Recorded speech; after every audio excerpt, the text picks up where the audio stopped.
Yes. Hi, hello students. Welcome to our Rio Academy YouTube channel.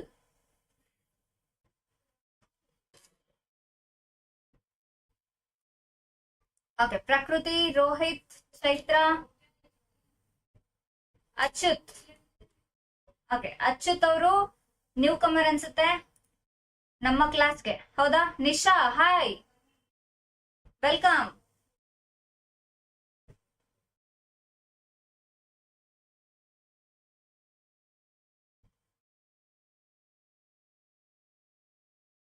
ನೋಡಿ, ನಿನ್ನೆ class ಅಲ್ಲಿ ನಾವು ಸ್ಟಾರ್ಟ್ ಮಾಡ್ಕೊಂಡಿದ್ವಿ Turkey attacks on India. Almost Mohammed Ghazni family ಏನಿದೆ ಅದನ್ನ ನಾವು ಆಲ್ರೆಡಿ ಮುಗಿಸಿದೀವಿ. ಗೋರಿ ಕ್ಲಾನ್ ಇನ್ನೇನು ಸ್ಟಾರ್ಟ್ ಆಗಿದೆ. ಇದರಲ್ಲಿ ಏನಾಗುತ್ತೆ, ನಮ್ಮ ತರೈನ್ ವಾರ್ಸ್ ಗಳನ್ನ ನಾವು ಇವತ್ತು ಕ್ಲಾಸ್ ಅಲ್ಲಿ ನೋಡ್ತಾ ಇದೀವಿ. ಹೌದಲ್ವಾ? ಎಸ್. ಓಕೆ, ಗ್ರೂಪ್ ಅಲ್ಲಿ ಮೆಸೇಜ್ ಹಾಕಿಲ್ವೇನ್ರೋ? ಒಂದ್ ನಿಮಿಷ.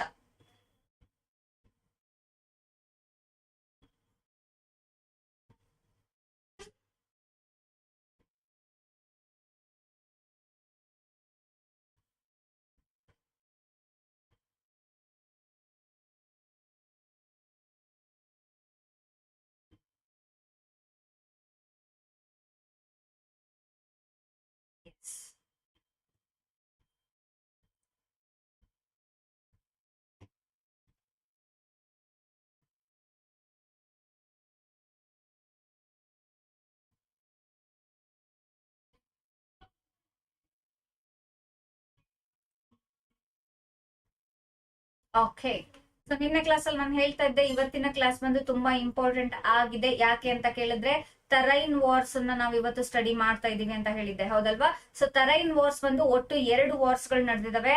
ಅವು ಯಾವ್ಯಾವ್ದು, ಯಾರ್ಯಾರ ಜೊತೆ ನಡೆದಿದೆ, ಯಾವಾಗ ನಡೆದಿದೆ ಅನ್ನೋದ್ರ ಬಗ್ಗೆ ನಾವ್ ಇವತ್ತು ನೋಡೋಣ. ಓಕೆ,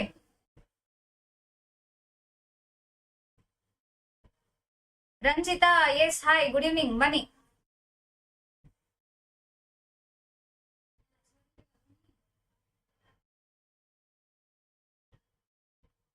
ಯಾಕೆ ಕಡಿಮೆ ಜನ ಇದ್ದೀರಲ್ಲ ಇವತ್ತು ಕ್ಲಾಸ್ಗೆ?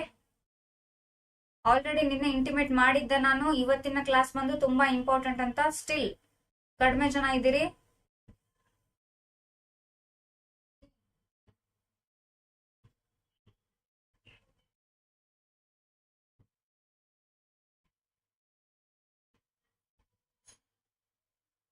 ಓಕೆ, ಸೊ ಇಲ್ಲಿವರೆಗೂ ಆಗಿತ್ತು. ಇವತ್ತು ಏನಿದೆ ಇಲ್ಲಿಂದ ಸ್ಟಾರ್ಟ್ ಆಗ್ತಾ ಇದೆ. ಹೌದಲ್ಲ?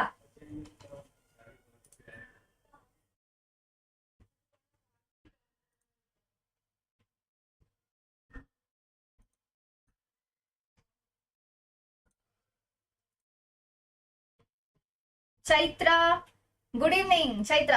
ಓಕೆ, ಗಣಿ ಅವರೇ, ಎಸ್, ಮತ್ತೆ ಬಂದ್ರ? ಬನ್ನಿ ಬನ್ನಿ ಗಣಿ, ನಿಮ್ಗೋಸ್ಕರನೇ ವೇಟಿಂಗ್ ಅಲ್ಲಿ ಇದ್ದೆ, ಬನ್ನಿ.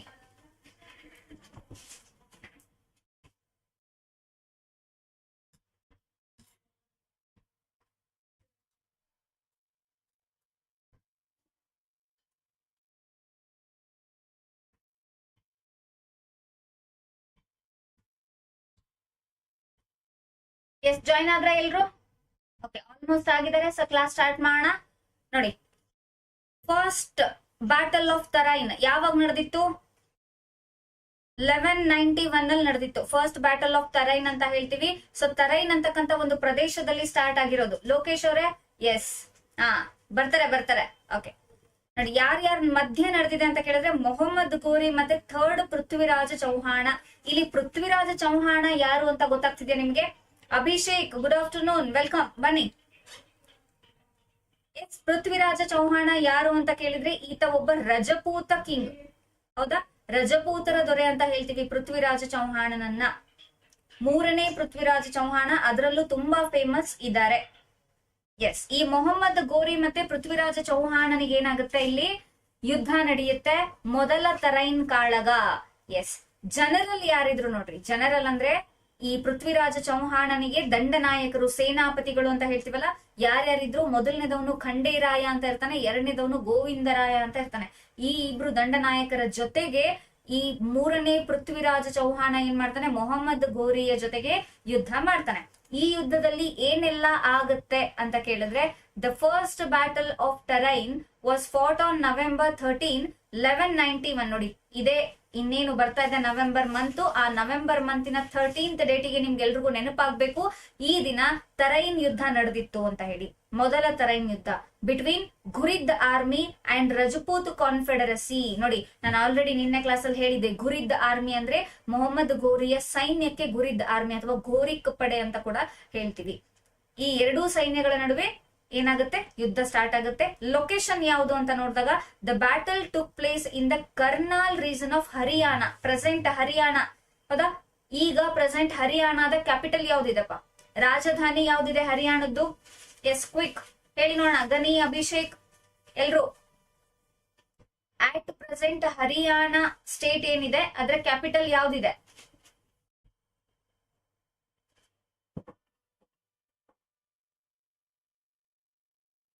ಮಾತಾಡ್ಬೇಕಾಯ್ತಾ ಎಲ್ರು, ಸುಮ್ನೆ ಕೂತ್ಕೊಳ್ಳೋದಲ್ಲ,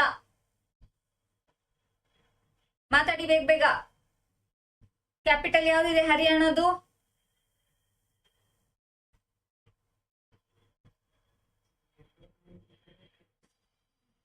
ಲೋಕೇಶ್ ಚಂಡೀಗರ್ ಅಂತ ಹೇಳ್ತಿದ್ದಾರೆ, ಹೌದಾ?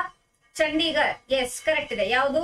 ಚಂಡೀಗರ್ ಇದೆ, ಚಂಡೀಗರ್ ಅಂತ ಹೇಳ್ತೀವಿ. ಇದು ಕ್ಯಾಪಿಟಲ್ ಇದೆ. ಹಾಗಿದ್ರೆ ಪಂಜಾಬ್ ಯಾವ್ದಪ್ಪ? ಅಮೋಘ, ಎಸ್ ಚಂಡೀಗಢ್, ರೈಟ್ ಆನ್ಸರ್. ಹಾಗಿದ್ರೆ ಪಂಜಾಬ್ ಯಾವ್ದಿದೆ? ಹರಿಯಾಣದು ಚಂಡೀಗಢ ಆದ್ರೆ ಪಂಜಾಬದ್ದು ಯಾವ್ದಿದೆ? Ranjita, Chandigarh. Okay, YouTube friends ನೀವು ಕೂಡ ಆನ್ಸರ್ ಮಾಡ್ಬೇಕು. ಲೋಕೇಶ್ ಅಗೇನ್ ಚಂಡೀಗಢ, ಹೌದಾ? Yes exactly. ನೋಡಿ ಪಂಜಾಬ್ ಮತ್ತೆ ಹರಿಯಾಣ ಎರಡೂ ಸ್ಟೇಟ್ ಗಳದ್ದು ಕ್ಯಾಪಿಟಲ್ ಯಾವ್ದಿದೆ? ಸೇಮ್ ಇದೆ. ಎಸ್ ಕರೆಕ್ಟ್ ಇದೆ, ಚಂಡೀಗಢ್ ಇದೆ. ಕರೆಕ್ಟಾ? ಇದೇ ಚಂಡೀಗಢ್ ನಲ್ಲಿ ಹೈಕೋರ್ಟ್ ಇದೆ, ಹೌದಾ? ಚಂಡೀಗಢ್ ಹೈಕೋರ್ಟ್ ಪ್ರಾಂತ್ಯ. ಈ ಪಂಜಾಬ್ದವರು ಅಲ್ಲೇ ಹೋಗ್ತಾರೆ, ಹರಿಯಾಣದವರು ಕೂಡ ಅದೇ ಚಂಡೀಗಢ್ ಹೈಕೋರ್ಟ್ಗೆ ಅವರು ಹೋಗ್ಬೇಕಾಗುತ್ತೆ. ಡನ್. ಎಸ್. ಸೊ ನೋಡಿ, ಈ Karnal region of Haryana India between Karnal and Thanesar about 70 miles north of Delhi. ಅಂದ್ರೆ ಡೆಲ್ಲಿಯಿಂದ 70 ಮೈಲುಗಳ ಉತ್ತರ ದಿಕ್ಕಿನಲ್ಲಿ ಕರ್ನಾಲ್ ಮತ್ತೆ ಥಾನೇಶ್ವರ ಅಂತಕ್ಕಂಥ ಎರಡು ಪ್ರದೇಶಗಳು. ಆ ಎರಡು ಪ್ರದೇಶಗಳ ಮಧ್ಯೆ ರಜಪೂತ ಪಡೆ ಮತ್ತು ಘೋರಿಕ್ ಪಡೆಗೆ ಏನಾಗುತ್ತೆ, ಈ ಯುದ್ಧ ನಡೆಯುತ್ತೆ, ಹೌದಲ್ವಾ? Yes. The area is now known as Taraori. ನೋಡಿ ಈ ಯುದ್ಧ ನಡೆದಂತ ಏರಿಯಾ ಏನಿದೆ ಈಗ ಯಾವ ಹೆಸರಿಂದ ಕರೆಯಲ್ಪಡುತ್ತೆ ಅಂತ ಕೇಳಿದ್ರೆ ದಟ್ ಈಸ್ ತರೌರಿ ಅಂತ ಹೇಳ್ತಾ ಇದ್ವಿ. Taraori. Done. Okay, next participants ಯಾರ್ಯಾರಿದ್ರು ಆಲ್ರೆಡಿ ಗೊತ್ತಿದೆ. Ghurid army was led by Mohammed of Ghor while the Rajput confederacy was led by Prithviraj Chauhan. Correct ಇದೆಯಲ್ಲ? ಘೋರಿ ಪಡೆಯನ್ನ ಮುನ್ನಡೆಸ್ಕೊಂಡು ಹೋಗ್ತಕ್ಕಂಥ ಲೀಡರ್ ಮೊಹಮ್ಮದ್ ಘೋರಿ ಇದ್ದ. ಅದೇ ರೀತಿ ಪೃಥ್ವಿರಾಜ ಚೌಹಾಣ ತನ್ನ ರಜಪೂತ ಪಡೆಯನ್ನ ಮುನ್ನಡೆಸ್ಕೊಂಡು ಹೋಗ್ತಾ ಇದ್ದ. The Rajputs were also supported by Jaichand of Kannauj and Banaras, now Varanasi. ಈಗ ಪ್ರೆಸೆಂಟ್ ವಾರಣಾಸಿ ಏನಿದೆ ಅದರ ಹಳೆಯ ಹೆಸರು ಏನಿತ್ತು? ಬನಾರಸ್ ಅಂತ ಇತ್ತು. ಕರೆಕ್ಟಾ? ಆ ಬನಾರಸ್ ಮತ್ತೆ ಕನೌಜದ ಜಯಚಂದ ಅಂತ ಇರ್ತಾನೆ. ಈ ಜಯಚಂದ ಕೂಡ ಏನ್ ಮಾಡ್ತಾನೆ? ರಜಪೂತರಿಗೆ ಹೆಲ್ಪ್ ಮಾಡ್ತಾನೆ. ಸೊ ಈ ಜಯಚಂದನ ಕತೆ ಮುಂದೆ ಏನಾಗುತ್ತೆ, ಹೋಗಿ ಟ್ವಿಸ್ಟ್ ಆಗುತ್ತೆ. ಜಯಚಂದನ ಕತೆ ಮುಂದೆ ಹೋಗಿ ಟ್ವಿಸ್ಟ್ ಆಗುತ್ತೆ. ಏನು ಅಂತ ಅಲ್ಲಿ ಹೇಳ್ತೀನಿ. ಸೊ ಇಲ್ಲಿ ಜಯಚಂದ ಅಂತಕ್ಕಂಥ ಹೆಸರನ್ನ ಮಾತ್ರ ನೀವು ನೆನ್ಪಿಟ್ಕೊಳ್ಳಿ. Okay guys? Yes. So Jaichand of Kannauj and Banaras ಕೂಡ ರಜಪೂತರಿಗೆ ಹೆಲ್ಪ್ ಮಾಡ್ತಾರೆ. ಆದ ಕಾರಣ ಏನಾಗುತ್ತೆ, ಈ ಯುದ್ಧ ಸ್ವಲ್ಪ ರಜಪೂತರ ಕಡೆಗೆ ಜಾಸ್ತಿ ವಾಲುತ್ತೆ, ಗೆಲುವು ಅಂತ ಹೇಳ್ತೀವಿ. ಎಸ್. ಧನು ಅವರೇ, ಓಕೆ ಎಕ್ಸಾಕ್ಟ್ಲಿ. ನೋಡಿಪ್ಪ, ನಾನು ಇದನ್ನೇ ಹೇಳೋದು, ಅಸೈನ್ಮೆಂಟ್ ಗಳನ್ನ ಕೊಟ್ಟಿರ್ತೀನಿ, ಬಂದ ತಕ್ಷಣ ಯಾರಾದ್ರೂ ನೆನಪು ಮಾಡ್ಬೇಕು. ನಿನ್ನೆ ಕ್ಲಾಸ್ ಅಲ್ಲಿ ಅಸೈನ್ಮೆಂಟ್ ಕೊಟ್ಟಿದ್ರಿ ಮ್ಯಾಮ್, ಅದಕ್ಕೆ ಆನ್ಸರ್ ಇದಿದೆ ಅಂತ. ಆದ್ರೆ ಯಾರು ನೆನಪು ಮಾಡ್ಲಿಲ್ಲ. Dhanu, very good. Indology is the academic study of the history and culture, language and literature of the Indian subcontinent, and as such is a subset of Asian studies. Yes, exactly Dhanu. Indology ಅಂದ್ರೆ ಏನು, ಯಾವುದರ ಬಗ್ಗೆ study ಮಾಡೋದಕ್ಕೆ Indology ಅಂತಾರೆ ಅಂತ ನಾಳೆ class ಅಲ್ಲಿ ಹೇಳಿ ಅಂತ ನಾನು ಹೇಳಿದ್ದೆ. ಸೊ ಯಾರಿಗೂ ಜ್ಞಾಪಕ ಇಲ್ಲ, ಧನು ಅವ್ರು ಮಾತ್ರ ಕರೆಕ್ಟ್ ಆಗಿ ಆನ್ಸರ್ ಮಾಡಿದಿರಿ, ವೆರಿ ಗುಡ್. ಸೊ ಇದಕ್ಕೋಸ್ಕರ ಇಂಡಾಲಜಿಯ ಪಿತಾಮಹ ಯಾರನ್ನ ಕರೆದಿದ್ದೀವಿ ನಾವು ನಿನ್ನೆ ಕ್ಲಾಸ್ ಅಲ್ಲಿ? ಅಲ್ಬೆರೂನಿಯನ್ನ ಕರೆದಿದ್ದೀವಿ, ಹೌದಲ್ವಾ? ಯಾಕೆ ಅಂತ ಕೇಳಿದ್ರೆ, ಒಂದು ಯಾವುದೇ ದೇಶ ಆಗಿರ್ಬೋದು, ಆ ದೇಶದ ಹಿಸ್ಟ್ರಿ, ಕಲ್ಚರ್ ಏನೆಲ್ಲ ಇದೆ ಅದ್ರ ಬಗ್ಗೆ ಸ್ಟಡಿ ಮಾಡೋದಕ್ಕೆ ಇಂಡಾಲಜಿ. ಲ್ಯಾಂಗ್ವೇಜಸ್, ಭಾಷೆಗಳು, ಅದರಲ್ಲಿ ಅಲ್ಬೆರೂನಿ ಏನ್ ಮಾಡ್ತಾನೆ, ನಮ್ಮ ಭಾರತಕ್ಕೆ ಬಂದು ಮೊಟ್ಟ ಮೊದಲ ವ್ಯಕ್ತಿ ಯಾವ್ದನ್ನ ಕಲ್ತಿರೋದು? ಸಂಸ್ಕೃತ ಭಾಷೆಯನ್ನ ಕಲ್ತಿರಂತವನು, ಅದಲ್ಲ? ಇದನ್ನ ಇಂಡಾಲಜಿ ಅಂತ ಹೇಳ್ತಾರೆ. ಸಂಸ್ಕೃತವನ್ನ ಕಲಿತು ಅಧ್ಯಯನ ಮಾಡಿ ಹಿಸ್ಟ್ರಿ ಬಗ್ಗೆ ತಿಳ್ಕೊಂಡು ಹೋಗಿರೋ ಕಾರಣಕ್ಕೆ ಅವನಿಗೆ ಇಂಡಾಲಜಿಯ ಫಾದರ್ ಅಂತ ನಾವು ಕನ್ಸಿಡರ್ ಮಾಡ್ತೀವಿ. Dhanu again thank you so much. Clear? Yes. Next, ಈ ಬ್ಯಾಟಲ್ ಆಫ್ ತರೈನ್ ಏನಿದೆ ಇದರ ಬ್ಯಾಕ್ ಗ್ರೌಂಡ್ ಸ್ವಲ್ಪ ನೋಡೋಣ. ಯಾಕೆ ಈ ಯುದ್ಧ ಪ್ರಾರಂಭ ಆಯ್ತು? ಈ ಮೂರನೇ ಪೃಥ್ವಿರಾಜ ಚೌಹಾಣ ಮತ್ತೆ ಮೊಹಮ್ಮದ್ ಘೋರಿಯ ನಡುವೆ ಏನಾದ್ರೂ ದುಶ್ಮನಿ ಇತ್ತ ಸ್ಟಾರ್ಟಿಂಗ್ ಇಂದ? ಯಾಕೆ ಸ್ಟಾರ್ಟ್ ಆಯ್ತು ನೋಡಿ. Following the decline of the Ghaznavid empire in the 12th century led to a power vacuum in which various tribes for control of the empire. ನೋಡಿ, ಯಾವ ರೀತಿಯಾಗಿ ಘಜನಾವಿದ್ ಎಂಪೈರ್, ಮೊಹಮ್ಮದ್ ಘಜನಿಯ ಎಂಪೈರ್ 12ನೇ ಸೆಂಚುರಿಯಲ್ಲಿ ಪಾವರ್ಗೆ ಬಂದಿತ್ತು, ಹೌದಲ್ವಾ? ಎಲ್ಲಾ ಹಿಂದೂ ಸಾಮ್ರಾಜ್ಯಗಳ ಮೇಲೆ ಏನ್ ಮಾಡ್ತಾ ಇತ್ತು? ಎಲ್ಲಾ ಹಿಂದೂ ಸಾಮ್ರಾಜ್ಯಗಳ ಮೇಲೆ ಅದು ಅಥರೈಸ್ ಆಗಿ ನಡ್ಕೊಳ್ತಾ ಇತ್ತು. ಅದೇ ರೀತಿ ಇನ್ which various tribes fought for control of the empire, ಆ ಸಂದರ್ಭದಲ್ಲಿ ಬೇರೆ ಟ್ರೈಬಲ್ ಪೀಪಲ್ ಆಗಿರ್ಬೋದು, ಬೇರೆ ಸಾಮ್ರಾಜ್ಯಗಳಾಗಿರ್ಬೋದು, ತಮ್ಮ ತಮ್ಮ ಸಾಮ್ರಾಜ್ಯಗಳನ್ನ, ಎಂಪೈರ್ ಗಳನ್ನ ಪ್ರೊಟೆಕ್ಟ್ ಮಾಡೋದಕ್ಕೋಸ್ಕರ ಏನ್ ಮಾಡ್ತಾ ಇದ್ರು? ಫೈಟ್ ಮಾಡ್ತಾ ಇದ್ರು, ಹೌದಲ್ವಾ?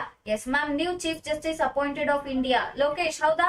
ಹೊಸದಾಗಿ ಚೀಫ್ ಜಸ್ಟಿಸ್ ಅಪಾಯಿಂಟ್ ಆದ್ರ ಲೋಕೇಶ್? ಯಾರಾಗಿದ್ರ? ಅವ್ರ ಹೆಸರು ಹೇಳ್ರಿ, ಅವ್ರ ಹೆಸರು ಹೇಳ್ರಿ ಯಾರು ಅಂತ. ಓಕೆ ಲೋಕೇಶ್, ಒಂದ್ ನಿಮಿಷ. ಈ ಕಾನ್ಸೆಪ್ಟ್ ಮುಗಿಲಿ, ನಡುವೆ ಬೇಡ. ಈ ಕಾನ್ಸೆಪ್ಟ್ ಮುಗಿಲಿ, ಕೊನೆಗೆ ಮತ್ತೊಂದ್ಸರಿ ನೆನಪು ಮಾಡಿ ಲೋಕೇಶ್, ಆವಾಗ ಡಿಸ್ಕಸ್ ಮಾಡಿ. ಓಕೆನಾ? ಪ್ಲೀಸ್. ಸೊ ನಡುವೆ ನನಗೂ ಡಿಸ್ಟ್ರಾಕ್ಟ್ ಆಗ್ಬಿಡುತ್ತೆ, please. Okay, yes. Among these, the Ghurids emerged victoriously and managed to sack the erstwhile city of Ghajni by 1149. ಆದ್ರೆ ಏನಾಗಿತ್ತು ಇಲ್ಲಿ? ಘಜ್ನಿ ಪ್ರಾಂತ್ಯವನ್ನ ಗೆಲ್ಲೋದ್ರ ಮುಖಾಂತರ ಮೊಹಮ್ಮದ್ ಘೋರಿ ಮೊಟ್ಟ ಮೊದಲ ಬಾರಿಗೆ ಅಲ್ಲಿ ಗೆಲುವನ್ನ ಪಡ್ಕೊಳ್ತಾನ, ಹೌದಲ್ಲ? ಯಾವಾಗ? 1149ರಲ್ಲಿ ಘಜ್ನಿ ಪ್ರಾಂತ್ಯವನ್ನ ಸುತ್ತಿರೋದಕ್ಕೆ ಆತನಿಗೆ ಜಹಾನ್ ಸೂಜಿ ಅಂತ ಕೂಡ ಏನಾಗಿತ್ತು? ಟೈಟಲ್ ಬಂದಿತ್ತು ಅಂತ ನಾವು ನಿನ್ನೆ ಮಾತಾಡಿದ್ವಿ. The Ghurid empire would be led by 2 brothers. ಒಬ್ಬ ಮೊಹಮ್ಮದ್ ಘೋರಿ ನೋನ್ ಆಸ್ ಮುಯಿಜ್ ಅಲ್ದೀನ್ ಮತ್ತೆ ಘಿಯಾಸ್ ಅಲ್ದೀನ್. ಇಬ್ರು ಜನ ಬ್ರದರ್ಸ್ ಕೂಡ್ಕೊಂಡು ಈ ಘುರಿದ್ ಎಂಪೈರ್ ಅನ್ನ ಕಂಪ್ಲೀಟ್ ಆಗಿ ನೋಡ್ಕೊಳ್ತಾ ಇದ್ರು. Who embarked in an expansion policy which would encompass most of modern day Afghanistan, Iran and Pakistan. Yes, ನಾನು ಆಲ್ರೆಡಿ ಹೇಳಿದ್ದೆ ನಿಮಗೆ. ಘಜ್ನಿ ಪ್ರಾಂತ್ಯ, ಘೋರಿ ಪ್ರಾಂತ್ಯ ಅಂದ್ರೆ ಯಾವ ಕಡೆ ಬರುತ್ತೆ? ಅಫ್ಘಾನಿಸ್ತಾನ್ ಪ್ರಾಂತ್ಯದ ಕಡೆಗೆ ಬರುತ್ತೆ ಅಂತ ಹೇಳಿದ್ದೆ. ಸೊ ಇಲ್ಲಿ ಇಬ್ರು ಬ್ರದರ್ಸ್, ಒಬ್ಬ ಮೊಹಮ್ಮದ್ ಘೋರಿ, ಇನ್ನೊಬ್ಬ ಘಿಯಾಸ್ ಅಲ್ದೀನ್, ಮುಯಿಜ್ ಅಲ್ದೀನ್ ಅಂಡ್ ಘಿಯಾಸ್ ಅಲ್ದೀನ್, ಇಬ್ರು ಕೂಡ್ಕೊಂಡು ಏನ್ ಮಾಡ್ತಾರೆ? ಈ ಘೋರಿ ಎಂಪೈರ್ ಅನ್ನ ಸ್ಟಾರ್ಟ್ ಮಾಡ್ಕೊಂಡು ಅದರ ಆಡಳಿತವನ್ನ ನೋಡ್ಕೊಂಡು ಹೋದಾಗ ಯಾವ ಏರಿಯಾಗಳನ್ನ ಅಟ್ ಪ್ರೆಸೆಂಟ್ ಯಾವ ಏರಿಯಾಗಳಿದಾವೆ, ಆಗಿನ ಕಾಲದಲ್ಲಿ ಯಾವ ಏರಿಯಾಗಳನ್ನ ಅವರು ಆಡಳಿತ ಮಾಡ್ತಾ ಇದ್ರು ಅಂತ ನೋಡಿದಾಗ Afghanistan, Iran, Pakistan. Quick. Afghanistan capital ಏನಿದೆ? ಇರಾನ್ ಕ್ಯಾಪಿಟಲ್ ಏನಿದೆ? ಪಾಕಿಸ್ತಾನ್ ಕ್ಯಾಪಿಟಲ್ ಏನಿದೆ? ಕ್ವಿಕ್, ಬೇಗ ಹೇಳ್ಬೇಕು. ಅಫ್ಘಾನಿಸ್ತಾನ್ ಕ್ಯಾಪಿಟಲ್ ಏನಿದೆ? ಪಾಕಿಸ್ತಾನ್ ಯಾವ್ದಿದೆ? ಹೇಳ್ಬೋದಪ್ಪ?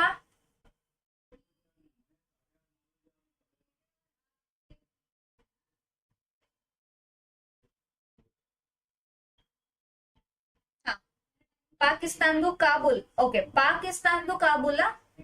ಸರಿ, ಪಾಕಿಸ್ತಾನ್ದು ಕಾಬೂಲ್ ಅಂತ ಬರೆಯೋಣ. ಹಾಗಿದ್ರೆ ಅಫ್ಘಾನಿಸ್ತಾನ್ ಯಾವ್ದು ಲೋಕೇಶ್? ಪಾಕಿಸ್ತಾನ್ದು ಕಾಬೂಲ್ ಆದ್ರೆ ಅಫ್ಘಾನಿಸ್ತಾನ್ ಯಾವ್ದು? ಕಾಬೂಲ್, ಇಸ್ಲಾಮಾಬಾದ್. ಅಮೋಘ್, ಎಸ್. ಕಾಬೂಲ್ ಯಾವ್ದು? ಇಸ್ಲಾಮಾಬಾದ್ ಯಾವ್ದು? ಡಿಫ್ರೆನ್ಶಿಯೇಟ್ ಮಾಡಿ ಹೇಳಿ. ಅಫ್ಘಾನಿಸ್ತಾನ್ದು ಕಾಬೂಲ? Yes, exactly Lokesh. ಇಲ್ಲಿದೆ ನೋಡಿ, ಕನ್ಫ್ಯೂಸ್ ಆಗ್ತಿರ್ತೀರಿ, ಅದಕ್ಕೆ ನಾನು ಬರ್ದಿದ್ದೆ ಅಫ್ಘಾನಿಸ್ತಾನ್. ನೋಡಿ, ಕಾಬೂಲ್. ಅಫ್ಘಾನಿಸ್ತಾನ್ ಕ್ಯಾಪಿಟಲ್ ಯಾವ್ದಿದೆ? ಕಾಬೂಲ್ ಇದೆ. Yes, Chaitra and Amogh right. Pakistan ಯಾವ್ದಿದೆ? ಇಸ್ಲಾಮಾಬಾದ್ ಇದೆ. ಪಾಕಿಸ್ತಾನ್ ಕ್ಯಾಪಿಟಲ್ ಯಾವ್ದಿದೆ? ಇಸ್ಲಾಮಾಬಾದ್ ಇದೆ. ಕರೆಕ್ಟ್. ಇರಾನ್ ಯಾವ್ದು? ಹಾ, ಎಸ್, ರೈಟ್. ಇರಾನ್ ಯಾರಿಗೂ ಗೊತ್ತಿಲ್ವಾ? ಇರಾನ್ನ ರಾಜಧಾನಿ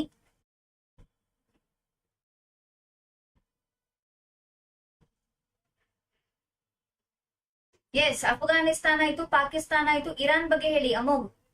ಅಮೋಘ್ ಅವರು ಕೂಡ ಫ್ರೆಶರ್ ಅನ್ಸುತ್ತೆ ನಮ್ಮ ಕ್ಲಾಸ್ಗೆ, ಹೌದಲ್ವಾ?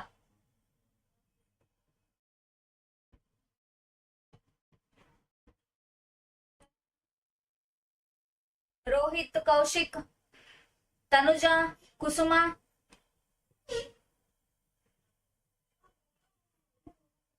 ಶಿಲ್ಪಾ, ಎಲಿಶಾ, ಪ್ರಕೃತಿ. ಏನ್ ಮಾಡ್ತಿದ್ದೀರಪ್ಪ? ಕ್ಲಾಸ್ ಕೇಳ್ತಾ ಇದ್ದೀರಾ? ಆನ್ಸರ್ ಮಾಡ್ಬೇಕಲ್ವಾ? ಮತ್ತೆ ಸುಮ್ನೆ ಕೂತ್ಕೊಂಡ್ರೆ ಆಗುತ್ತಾ? ನಾನು ಡೈಲಿ ಹೇಳ್ಬೇಕಾ ನಿಮಗೆ ಡಿಸ್ಕಸ್ ಮಾಡಿ ಅಂತ? ನೋಡಿ, ಎಸ್, ಎಕ್ಸಾಕ್ಟ್ಲಿ ಲೋಕೇಶ್ ಕರೆಕ್ಟ್ ಇದೆ. ತೆಹರಾನ್. ಎಸ್, ಸಚಿವರು ಕೂಡ ಆನ್ಸರ್ ಮಾಡಿದ್ರು. Right answer. ಇರಾನ್ ನ ಕ್ಯಾಪಿಟಲ್ ಬಂದು ತೆಹರಾನ್ ಅಂತ ಹೇಳ್ತೀವಿ. Yes, Shilpa. Please talk to me. Okay okay, so capitals ಗೊತ್ತಾಯ್ತಲ್ವಾ? ಇರಾನ್ ಗೊತ್ತಾಯ್ತು. ಇರಾಕ್ ಯಾವ್ದು ಹಾಗಿದ್ರೆ? ಇರಾನ್ ಮತ್ತೆ ಇರಾಕ್ ಕನ್ಫ್ಯೂಸ್ ಆಗ್ಬಾರ್ದು. ಇರಾನ್ ಮತ್ತೆ ಇರಾಕ್. ಇರಾಕ್ದು ಕ್ಯಾಪಿಟಲ್ ಯಾವ್ದಿದೆ? ಇರಾಕ್ದು ಬಾಗ್ದಾದ್ ಇದೆ ನೋಡಿ, Baghdad. Iraq Baghdad, Iran Tehran. Yes, ಹಾ ಲೋಕೇಶ್, ಅದೇ ನನ್ಗೆ ಗೊತ್ತಾಯ್ತು ಕನ್ಫ್ಯೂಸ್ ಆಗುತ್ತೆ ಅಂತ ಗೊತ್ತಾಯ್ತು, ಅದಕ್ಕೋಸ್ಕರನೇ ನಾನು ಹೇಳ್ದೆ. ಇರಾನ್ದು ತೆಹರಾನ್ ಹೆಂಗ್ ನೆನ್ಪಿಟ್ಕೊಳ್ಬೇಕು ಗೊತ್ತಾ ನೋಡಿ? ಇರಾನ್ ನ ಕೊನೆಯ ಲೆಟರ್ ಎನ್ ಇದೆಯಾ, ತೆಹರಾನ್ ನ ಕೊನೆಯ ಲೆಟರ್ ಎನ್ ಇದೆ, ಎನ್ ಮ್ಯಾಚ್ ಮಾಡ್ಕೊಳ್ಳಿ. ತೆಹರಾನ್ ಬರೋದು ಇರಾನ್ಗೆ, ಇರಾಕ್ದು ಉಳಿದಿರೋದು ಒಂದೇ ಇರುತ್ತೆ, that is Baghdad. Done? Okay, so next ಹೋಗೋಣ ನೋಡಿ. Soon they looked towards expanding their empire east into India. ಯಾರು ದೇ ಅಂತಂದ್ರೆ ಯಾರಿಲ್ಲಿ? ಇಬ್ರು ಬ್ರದರ್ಸ್ ನೋಡ್ಕೊಂಡು ಹೋಗ್ತಾ ಇರ್ತಾರಲ್ಲ, ಇಬ್ರು ಬ್ರದರ್ಸ್ ಅವರು ಮುಯಿಜ್ ಅಲ್ದೀನ್ ಅಂಡ್ ಘಿಯಾಸ್ ಅಲ್ದೀನ್. ಮೊಹಮ್ಮದ್ ಗೋರಿ ಮತ್ತೆ ಆತನ ಸಹೋದರ ಇಬ್ರು ಕೂಡ್ಕೊಂಡು ಏನ್ ಮಾಡ್ತಾರೆ, ಆದಷ್ಟು ಬೇಗ ಈಸ್ಟ್, ಈ ಭಾರತದ ಪೌರ್ವಾತ್ಯದ ಸೈಡ್ಗೆ ಬರೋದಕ್ಕೆ ಏನ್ ಮಾಡ್ತಾರೆ, ಟ್ರೈ ಮಾಡ್ತಾರೆ. ಅಂದ್ರೆ ಆಕ್ರಮಣ ಮಾಡೋದಕ್ಕೆ ಟ್ರೈ ಮಾಡ್ತಾರೆ, ಹೌದಲ್ವಾ? Yes. Next, at the time northern India was a collection of loose states ಅಂತ ಹೇಳ್ತಿದ್ದಾರೆ. ಲೂಸ್ ಸ್ಟೇಟ್ಸ್ ಅಂದ್ರೆ ಏನರ್ಥ? at the time of northern India ನೋಡಿ, was a collection of loose states. ಅಂದ್ರೆ ಇಲ್ಲಿ ಒಗ್ಗಟ್ಟಿರ್ಲಿಲ್ಲ ಅಂತ ಅರ್ಥ. ಇನ್ ಸಿಂಪಲ್ ಟರ್ಮ್ಸ್ ಒಗ್ಗಟ್ಟಿರ್ಲಿಲ್ಲ. of the most powerful ones were the Chalukya dynasty in Gujarat, the Solanki dynasty of Jayachandra in Kannauj, and Rajputa Chahamanas of Prithviraj Chauhan. Sorry, ಇದು ಚಾಹಮಾನ ಆಗಿದೆ. ಇದು this is not Chahamana, ಇದು actually ಚೌಹಾನ ಆಗಿರ್ಬೇಕಿದು. Chauhanas of Prithviraj Chauhan, based out of Ajmer and Delhi. Okay, so ಏನ್ ಹೇಳ್ತಿದ್ರೆ, ಈ ಮೊಹಮ್ಮದ್ ಗೋರಿ ಅವರು ಭಾರತದ ಮೇಲೆ ಅಟ್ಯಾಕ್ ಮಾಡೋದಕ್ಕೆ ಬರ್ತಾ ಇರ್ತಕ್ಕಂಥ ಸಂದರ್ಭದಲ್ಲಿ ಯಾರೆಲ್ಲ ಆಡಳಿತ ಮಾಡ್ತಾ ಇದ್ರು ಇಲ್ಲ ಅಂತ ಕೇಳಿದ್ರೆ, ಗುಜರಾತ್ ನಲ್ಲಿ ಚಾಲುಕ್ಯ ಡೈನೆಸ್ಟಿ ಇತ್ತು. ಇದ್ರ ಬಗ್ಗೆ ನಿಮಗೆ ಆಲ್ರೆಡಿ ಗೊತ್ತಿದೆ, ಹೌದಲ್ವಾ? ಚಾಲುಕ್ಯ ಡೈನೆಸ್ಟಿ ಗುಜರಾತ್ ನಲ್ಲಿ ಇತ್ತು, ನಿನ್ನೆ ಕ್ಲಾಸ್ ಅಲ್ಲಿ ನಾವು ನೋಡಿದೀವಿ. ಅದೇ ರೀತಿ ಸೋಲಂಕಿ ಡೈನೆಸ್ಟಿ ಅಂತ ಬರುತ್ತೆ. ಜಯಚಂದ್ರ ಆತನ ಕಿಂಗ್ ಇರ್ತಾನೆ, ಸೋಲಂಕಿ ಡೈನೆಸ್ಟಿಯ ಕಿಂಗ್ ಇರ್ತಾನೆ ಜಯಚಂದ್ರ. ಎಲ್ಲಿ? ಕನ್ನೌಜ್ ನಲ್ಲಿ. ಕನ್ನೌಜ್ ಅಂತ ಹೇಳ್ತೀವಿ, ಅದರ ಹಳೆ ಹೆಸರು ಕನ್ಯಾಕುಬ್ಜ ಅಂತ ಹೇಳ್ತೀವಿ. ನೆಕ್ಸ್ಟ್, ರಜಪೂತ್ರಲ್ಲಿ ಚೌಹಾಣರು ಇರ್ತಾರೆ. ಚೌಹಾಣರು, ಅದರಲ್ಲಿ ಪೃಥ್ವಿರಾಜ ಚೌಹಾಣ ಏನಿದ್ದಾನೆ, ಫೇಮಸ್ ಕಿಂಗ್ ಆಗಿದ್ದಾನೆ ಪೃಥ್ವಿರಾಜ ಚೌಹಾಣ. ಈ ಮೂರು ಮನೆತನಗಳು ಆಡಳಿತ ಮಾಡ್ತಾ ಇರ್ತವೆ, based out of Ajmer and Delhi. Prithviraj Chauhan ಏನ್ ಮಾಡ್ತಾನೆ, ಅಜ್ಮೀರ್ ಮತ್ತೆ ಡೆಲ್ಲಿಯನ್ನ ಏನ್ ಮಾಡ್ತಿರ್ತಾನೆ, ಆಳ್ತಾ ಇರ್ತಾನೆ. ಡೆಲ್ಲಿ ಮತ್ತೆ ಅಜ್ಮೀರ್ಗೆ ಜಾಸ್ತಿ ಏನಿಲ್ಲ, ಡಿಫರೆನ್ಸ್ ಇಲ್ಲ. ಓಕೆ, ಸೊ ಡಿಸ್ಟೆನ್ಸ್ ಜಾಸ್ತಿ ಇಲ್ಲ, ಅಲ್ಲೇ ಅಕ್ಕಪಕ್ಕ ಇದಾವೆ. ಅವುಗಳನ್ನ ಚೌಹಾಣ ಮನೆತನ ಆಳ್ವಿಕೆ ಮಾಡ್ತಾ ಇರುತ್ತೆ. ಓಕೆ, ಸಾಗರ್, ಎಸ್ ನಮಸ್ತೆ ಸಾಗರ್, ವೆಲ್ಕಮ್. ಓಕೆ, ನೆಕ್ಸ್ಟ್ ನೋಡಿ, Mohammed Ghori sent an envoy to the court of Prithviraj Chauhan first to come to a settlement. ನೋಡಿಪ್ಪ, ಪೃಥ್ವಿರಾಜ ಚೌಹಾಣ ತಾನು ಆರಾಮಾಗಿ ತನ್ನ ಆಳ್ವಿಕೆಯನ್ನ ಮಾಡ್ಕೊಂಡಿದ್ದಾನೆ. ಆದ್ರೆ ಮೊಹಮ್ಮದ್ ಗೋರಿ ಏನ್ ಮಾಡ್ತಾನೆ, ಒಬ್ಬ ದೂತನನ್ನ ಕಳಿಸ್ತಾನೆ ಆತನ ಆಸ್ಥಾನಕ್ಕೆ. ಯಾತಕ್ಕೋಸ್ಕರ? ಸೆಟಲ್ಮೆಂಟಿಗೋಸ್ಕರ. ಯುದ್ಧ ಮಾಡೋದ್ ಬೇಡ, ಯುದ್ಧ ಮಾಡೋಕ್ಕೂ ಮುಂಚೆ ಶಾಂತಿ ಒಪ್ಪಂದ ಅಂತ ಹೇಳ್ತೀವಲ್ಲ, ವೈಟ್ ಫ್ಲಾಗ್ ಅನ್ನ ತೋರಿಸಿ ಏನ್ ಮಾಡ್ತಾರೆ, ಒಳಗಡೆ ಹೋಗ್ತಾರೆ. ಸೊ ಆ ವೈಟ್ ಫ್ಲಾಗ್ ಅನ್ನ ತೋರಿಸಿ ಏನ್ ಮಾಡ್ತಾನೆ, ಸೆಟಲ್ಮೆಂಟ್ ಮಾಡ್ಕೊಳ್ಳೋಣ ಅಂತ ತಾನೇ ಖುದ್ದಾಗಿ ಇನ್ವೈಟ್ ಮಾಡ್ತಾನೆ Mohammed Ghori. The terms included conversion to Islam and accepting the suzerainty of the Ghurids. ನೋಡಿ ಇಲ್ಲಿ ನೋಡಿ, ಮೊಹಮ್ಮದ್ ಘಜ್ನಿ ಅಂತ ನಾವೇನ್ ನೋಡ್ ಬಂದಿದೀವಿ ಆಲ್ರೆಡಿ ನಿನ್ನೆ ಕ್ಲಾಸ್ ಅಲ್ಲಿ. ಮೊಹಮ್ಮದ್ ಘಜ್ನಿ ಅಂತ ಬಂದಾಗ ಇವನು ಬರೀ ಲೂಟಿ, ಸಂಪತ್ತನ್ನ ಲೂಟಿ ಮಾಡೋದ್ರಲ್ಲೇ ಈತ ತನ್ನ ಇಡೀ ಜನ್ಮವನ್ನ ತೆಗೆದ್ಬಿಟ್ಟ, ಕರೆಕ್ಟಾ? ಆದ್ರೆ ಘೋರಿ ಅಂತ ಬಂದಾಗ ನಾವು ನಿನ್ನೆ ಕ್ಲಾಸ್ ಅಲ್ಲೂ ಸಹ ನೋಡಿದ್ವಿ, why the reasons are there to attack on India. ಯಾರಿಗೆ? ಘೋರಿಗೆ ಅಂತ ನೋಡಿದಾಗ ಏನಂತ ಇತ್ತು ಅಲ್ಲಿ, ಏನಂತ ಇತ್ತು? ಪ್ರಾಪಗೇಷನ್ ಅಂತ ಇತ್ತು. ಪ್ರಾಪಗೇಷನ್ ಅಂದ್ರೆ ಏನು? ಪ್ರಾಪಗೇಷನ್ ಅಂತಂದ್ರೆ ಏನು? ಪ್ರಚಾರ. ಇಸ್ಲಾಂ ಧರ್ಮದ ಪ್ರಚಾರ ಅವನಿಗೆ ಅತಿ ಮುಖ್ಯವಾಗಿರುತ್ತೆ ಮೊಹಮ್ಮದ್ ಗೋರಿಗೆ. ಸೊ ಇಲ್ಲಿ ಈ ಸೆಟಲ್ಮೆಂಟ್ ಏನು, ಶಾಂತಿ ಒಪ್ಪಂದ ಏನ್ ತಂದ್ಕೊಟ್ಟಿದ್ದಾನೆ, ಆ ಶಾಂತಿ ಒಪ್ಪಂದದಲ್ಲಿ ಏನೆಲ್ಲ ಇರುತ್ತೆ ಅಂತ ಕೇಳಿದ್ರೆ ಬೇರೆ ಎಲ್ಲಾ ವಿಷಯಗಳಿರ್ತವೆ. ಅದ್ರ ಜೊತೆಗೆ ಕನ್ವರ್ಷನ್ ಟು ಇಸ್ಲಾಂ. ನೋಡಿ, ಇಸ್ಲಾಂ ಧರ್ಮಕ್ಕೆ ಮತಾಂತರ ಆಗಬೇಕು ಅಂತಕ್ಕಂಥ ಒಂದು ಕಂಡೀಷನ್ ಇದೆ. ಸೆಟಲ್ಮೆಂಟ್ ಮಾಡ್ಕೋಬೇಕು ಅಂದ್ರೆ ಈ ರಜಪೂತರು ಎಲ್ರು ಏನ್ ಮಾಡ್ಬೇಕು, ಇಸ್ಲಾಂ ಧರ್ಮಕ್ಕೆ ಕನ್ವರ್ಟ್ ಆಗ್ಬೇಕು. ಮತ್ತೆ ಈ ಮೊಹಮ್ಮದ್ ಗೋರಿಯ ಮನೆತನ ಏನಿದೆ ಆ ಮನೆತನಕ್ಕೆ ಅವ್ರು ಏನಾಗ್ಬೇಕು, ಸುಜರಿನಿಟಿ ಅಂದ್ರೆ ಏನು, ದಾಸಗಳಾಗ್ಬೇಕು, ದಾಸರಾಗ್ಬೇಕು. ದಾಸರು ಅಂದ್ರೆ ಎಂಪ್ಲಾಯೀಸ್ ಆಗ್ಬೇಕು, ಸೈನಿಕರಾಗ್ಬೇಕು. ಅವ್ರು ಹೇಳಿರೋ ರೀತಿ ಇವ್ರು ಕೇಳ್ಬೇಕು. ಯಾರು ಕೇಳ್ತಾರೆ? ಅದರಲ್ಲೂ ರಜಪೂತರು ಆತ್ಮಸ್ಥೈರ್ಯ ಉಳ್ಳಂತವ್ರು, ಆತ್ಮವಿಶ್ವಾಸ, ಸೆಲ್ಫ್ ರೆಸ್ಪೆಕ್ಟ್ ಗೆ ಜಾಸ್ತಿ ಇಂಪಾರ್ಟೆನ್ಸ್ ಕೊಡುವಂತವ್ರು, ವೈರಿಗಳನ್ನ ಸದೆ ಬಡಿಯುವಂತ ಎದೆಗುಂಡನ್ನ ಹೊಂದಿರುವಂತವ್ರು, ಹೌದಲ್ವಾ? ಅವ್ರು ಯಾಕೆ ಒಪ್ಕೊಳ್ತಾರೆ ಕನ್ವರ್ಷನ್ ಟು ಇಸ್ಲಾಂ? ಇದು ಮೊದಲು ಸಾಧ್ಯ ಇಲ್ಲ, ಕರೆಕ್ಟ್ ಅಲ್ವಾ? ಎಸ್, ನೋಡಿ, Prithviraj Chauhan refused it, undoubtedly refused it. Undoubtedly ಏನ್ ಮಾಡ್ತಾನೆ, ಅದನ್ನ ತಿರಸ್ಕಾರ ಮಾಡ್ತಾನೆ. Events during the first battle of terrain, ನೋಡಿ, ಈ ಸೆಟಲ್ಮೆಂಟ್ ಕಳ್ಸಿದ ತಕ್ಷಣ ಅದನ್ನ ಏನ್ ಮಾಡ್ತಾನ ಅವನು, ರೆಫ್ಯೂಸ್ ಮಾಡಿದ ತಕ್ಷಣ ಈ ಬ್ಯಾಟಲ್ಗೆ ರೀಸನ್ ಆಗುತ್ತೆ, ಬ್ಯಾಟಲ್ ನಡಿಲೇಬೇಕು, ಯುದ್ಧ ನಡಿಲೇಬೇಕು ಅನ್ನೋದು. ಅಲ್ಲಿ ಏನೆಲ್ಲ ಆಗುತ್ತೆ ಅಂತ ನೋಡಿದಾಗ, marching his forces into India, Mohammed Ghori proceeded to capture the important fort of Bathinda. Bathinda ಅಂತಕ್ಕಂಥದ್ದು ಒಂದು ಏರಿಯಾ, ಒಂದು ಪ್ರದೇಶ.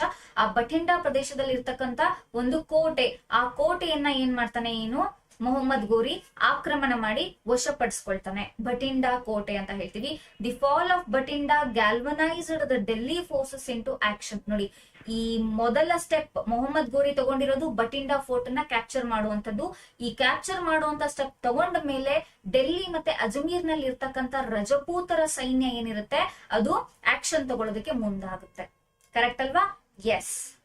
Prithviraj Chauhan and his army gathered his allies and led his army to face Muhammad Ghori in battle. Yes, ಈ ಒಂದು action ತಗೊಂಡ ನಂತರ ಏನಾಗುತ್ತೆ, ಆ ಪ್ರದೇಶದಲ್ಲಿ ಮೊಹಮ್ಮದ್ ಗೋರಿಯ ಸೈನ್ಯ ಮತ್ತೆ ಪೃಥ್ವಿರಾಜ್ ಚೌಹಾಣನ ಸೈನ್ಯ ಇಬ್ರು ಫೇಸ್ ಟು ಫೇಸ್ ಬಂದು ಯುದ್ಧ ಸ್ಟಾರ್ಟ್ ಆಗುತ್ತೆ. The two armies faced each other on the field of Tarain 150 kilometres north of Delhi in 1191. 1191ರಲ್ಲಿ 150 ಕಿಲೋಮೀಟರ್ ಡೆಲ್ಲಿಯಿಂದ ಉತ್ತರಕ್ಕೆ ದೂರದಲ್ಲಿರ್ತಕ್ಕಂಥ ತರೈನ್ ಅಂತಕ್ಕಂಥ ಒಂದು ಪ್ರದೇಶದಲ್ಲಿ ಏನಾಗುತ್ತೆ, ಎರಡು ಆರ್ಮಿಗಳು ಮುಖಾಮುಖಿಯಾಗಿ ಯುದ್ಧವನ್ನ ಸ್ಟಾರ್ಟ್ ಮಾಡ್ಕೊಳ್ತವೆ. Then the Ghurid army had an advantage in cavalry archers whose famed mobility put the mainly infantry Rajput forces at a disadvantage. ಅಂದ್ರೆ ಇಲ್ಲಿ ಯಾರಿಗೆ ಯಾವ ಬಲದಲ್ಲಿ ಅಡ್ವಾಂಟೇಜ್ ಇತ್ತು, ಡಿಸ್ಅಡ್ವಾಂಟೇಜ್ ಇತ್ತು ಅಂತ ಕೊಟ್ಟಿದ್ದಾರೆ. ಅದರಲ್ಲಿ ನೋಡಿ, ಗುರಿದ್ ಆರ್ಮಿ ಅಡ್ವಾಂಟೇಜ್ ಯಾವ್ದ್ರಲ್ಲಿ ಇತ್ತು, ಕ್ಯಾವೆಲ್ರಿ ಆರ್ಚರ್ಸ್. ಕ್ಯಾವೆಲ್ರಿ ಆರ್ಚರ್ಸ್ ಅಂದ್ರೆ ಏನು, ಅಶ್ವದಳದ ಮೇಲೆ ಕೂತ್ಕೊಂಡು ಬಿಲ್ಲು ಬಾಣ ಬಿಡೋರು. ಕ್ಯಾವೆಲ್ರಿ ಅಂದ್ರೆ ಏನು, ಅಶ್ವದಳ. ಸೊ ಈ ಅಶ್ವದಳದ ಮೇಲೆ ಕೂತ್ಕೊಂಡು ಬಿಲ್ಲು ಬಾಣ ಬಿಡ್ತಕ್ಕಂತ ಒಂದು ಏನು ಸೈನ್ಯದ ತುಕಡಿ ಇರುತ್ತೆ ಅದು ಫೇಮಸ್ ಇರುತ್ತೆ ಗುರಿದ್ ಆರ್ಮಿಯಲ್ಲಿ, ಅದು ಅವನಿಗೆ ಅಡ್ವಾಂಟೇಜ್ಮೆಂಟ್ ಆಗಿರುತ್ತೆ. ಅದೇ ರೀತಿ whose famed mobility put the mainly infantry Rajput forces at a disadvantage. Rajput forces ಅಲ್ಲಿ ಏನಿರುತ್ತೆ, ಇನ್ಫ್ಯಾಂಟ್ರಿ. ಇನ್ಫ್ಯಾಂಟ್ರಿ ಅಂದ್ರೆ ಕಾಲ್ದಳ ಅಂತ ಹೇಳ್ತೀವಿ. ನಡ್ಕೊಂಡು ಓಡ್ಕೊಂಡು ಹೋಗಿ ಕೈಯಲ್ಲಿ ಧನಸ್ಸು ಖಡ್ಗ ಹಿಡ್ಕೊಂಡು ಏನ್ ಮಾಡ್ತಾರೆ, ಯುದ್ಧ ಮಾಡುವಂತ ಒಂದು ಸಾಹಸಿ ಯಾರಿರ್ತಾರೆ, ರಜಪೂತ ಫೋರ್ಸ್ ನಲ್ಲಿ ಇರ್ತಾರೆ. ಸೊ ಇವರಿಗೆ ಇದು ಸ್ವಲ್ಪ ಏನಾಗುತ್ತೆ, ಡಿಸ್ಅಡ್ವಾಂಟೇಜ್ ಆಗಿ ಕಂಡು ಬರುತ್ತೆ. Next, but the Rajputs had strength in numbers and elephants. ನೋಡಿ, ಇಲ್ಲೇನಾಗುತ್ತೆ ಅಂತ ಕೇಳಿದ್ರೆ, ಈ ಗುರಿದ್ ಆರ್ಮಿ ಕ್ಯಾವೆಲ್ರಿಯಲ್ಲಿ ಜಾಸ್ತಿ ಫೇಮಸ್ ಆಗಿದ್ರು ಕೂಡ ಅವರ ಸಂಖ್ಯೆ ಪೃಥ್ವಿರಾಜ ಚೌಹಾಣನಿಗೆ ಕಂಪೇರ್ ಮಾಡಿದಾಗ ಆರ್ಮಿ ಕಡಿಮೆ ಇರುತ್ತೆ. ರಜಪೂತ್ರ ಆರ್ಮಿ ಏನಿರುತ್ತೆ ಸ್ವಲ್ಪ ದೊಡ್ಡದಿರುತ್ತೆ, ಮತ್ತೆ ಆನೆಗಳು ಜಾಸ್ತಿ ಇರ್ತವೆ. ನೋಡ್ತೀರಾ, ಎಲಿಫೆಂಟ್ಸ್ ಆನೆಗಳು, ಯುದ್ಧದಲ್ಲಿ ಪಳಗಿದಂತ ಆನೆಗಳು ಜಾಸ್ತಿ ಇರ್ತವೆ. ಯಾರ ಹತ್ರ, ಪೃಥ್ವಿರಾಜ ಚೌಹಾಣನ ಹತ್ರ. ಇದು ರಜಪೂತರಿಗೆ ಒಂದು ಅಡ್ವಾಂಟೇಜ್ ಆಗುತ್ತೆ.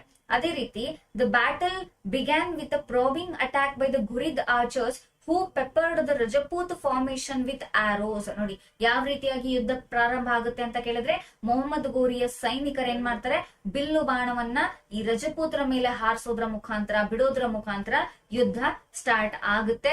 Prithviraj Chauhan responded immediately with an all out attack which surprise the Ghurids. ಇಲ್ಲಿದೆ ನೋಡಿ, ಏನು ಅಂತ ಕೇಳಿದ್ರೆ, ಬಿಲ್ಲು ಬಾಣವನ್ನ ಬಿಡ್ತಾ ಬರ್ತಾರೆ ಮೊಹಮ್ಮದ್ ಗೋರಿಯ ಸೈನ್ಯಗಳು. ಅದೇ ರೀತಿ ಇಮ್ಮಿಡಿಯೇಟ್ ಆಗಿ ಆಕ್ಷನ್ ತಗೊಂಡು ಯಾರು, ಮೂರನೇ ಪೃಥ್ವಿರಾಜ ಚೌಹಾಣ ಆ ಎಲ್ಲಾ ಬಿಲ್ಲು ಬಾಣಗಳಿಗೆ ರಿಯಾಕ್ಟ್ ಮಾಡ್ತಾನೆ ಅಂದ್ರೆ ಏನರ್ಥ, ಆ ಎಲ್ಲಾ ಬಿಲ್ಲು ಬಾಣಗಳು ಬರಬೇಕು, ಆದ್ರೆ ವೇಸ್ಟ್ ಆಗ್ಬೇಕು, ನಮ್ಮ ಯಾವುದೇ ಸೈನಿಕರಿಗೆ ಹಾರ್ಮ್ ಮಾಡಬಾರ್ದು ಅನ್ನೋ ರೀತಿ ಏನ್ ಮಾಡಿರ್ತಾನೆ ಪೃಥ್ವಿರಾಜ ಚೌಹಾಣ, ಒಂದು ಆಕ್ಷನ್ ಅನ್ನ ತಗೊಳ್ತಾನೆ. ಆ ಆಕ್ಷನ್ ನೋಡಿ ಗುರಿದ್ ಪಡೆ ಶಾಕ್ ಆಗುತ್ತೆ, ಸರ್ಪ್ರೈಸಿಂಗ್ಲಿ ಆಕ್ಟ್ ಮಾಡುತ್ತೆ. They were unused to the Rajput way of fighting which favoured close combat fighting. ನೋಡಿ, ಇಲ್ಲೇನಾಯ್ತು, ಈ ರಜಪೂತರ ಜೊತೆ ಫೈಟ್ ಮಾಡೋದಕ್ಕೆ, ಅಂದ್ರೆ ರಜಪೂತರ ಹೊಸ ಏನು ಇನೋವೇಟಿವ್ ಐಡಿಯಾಸ್ ಗಳಿದಾವೆ ಅದನ್ನ ಮೊದಲ ಬಾರಿಗೆ ಯುದ್ಧದಲ್ಲಿ ನೋಡಿದಾಗ, ರಣರಂಗದಲ್ಲಿ ನೋಡಿದಾಗ ಈ ಗುರಿದ್ ಪಡೆಗಳಿಗೆ ಏನಾಗುತ್ತೆ, ರಜಪೂತರೊಂದಿಗಿನ ಈ ಅನ್ಯೂಸ್ಡ್ ಅಂದ್ರೆ ಅನ್ಫ್ಯಾಮಿಲಿಯರ್ ಇರ್ತಕ್ಕಂತ ಒಂದು ಈ ಆಕ್ಷನ್ ಏನಿದೆ ಅದು ಅವರಿಗೆ ಜಾಸ್ತಿ ಏನಾಗೋದಿಲ್ಲ, ಆಗಿ ಬರೋದಿಲ್ಲ ಅಂತ ಹೇಳ್ತೀವಿ, ಅವರಿಗೆ ಇಷ್ಟ ಆಗೋದಿಲ್ಲ ಅಂತ ಹೇಳ್ತೀವಿ, ಅಲ್ಲಿ ಹೊಂದಾಣಿಕೆ ಆಗೋದಿಲ್ಲ, ಹೌದಲ್ವಾ.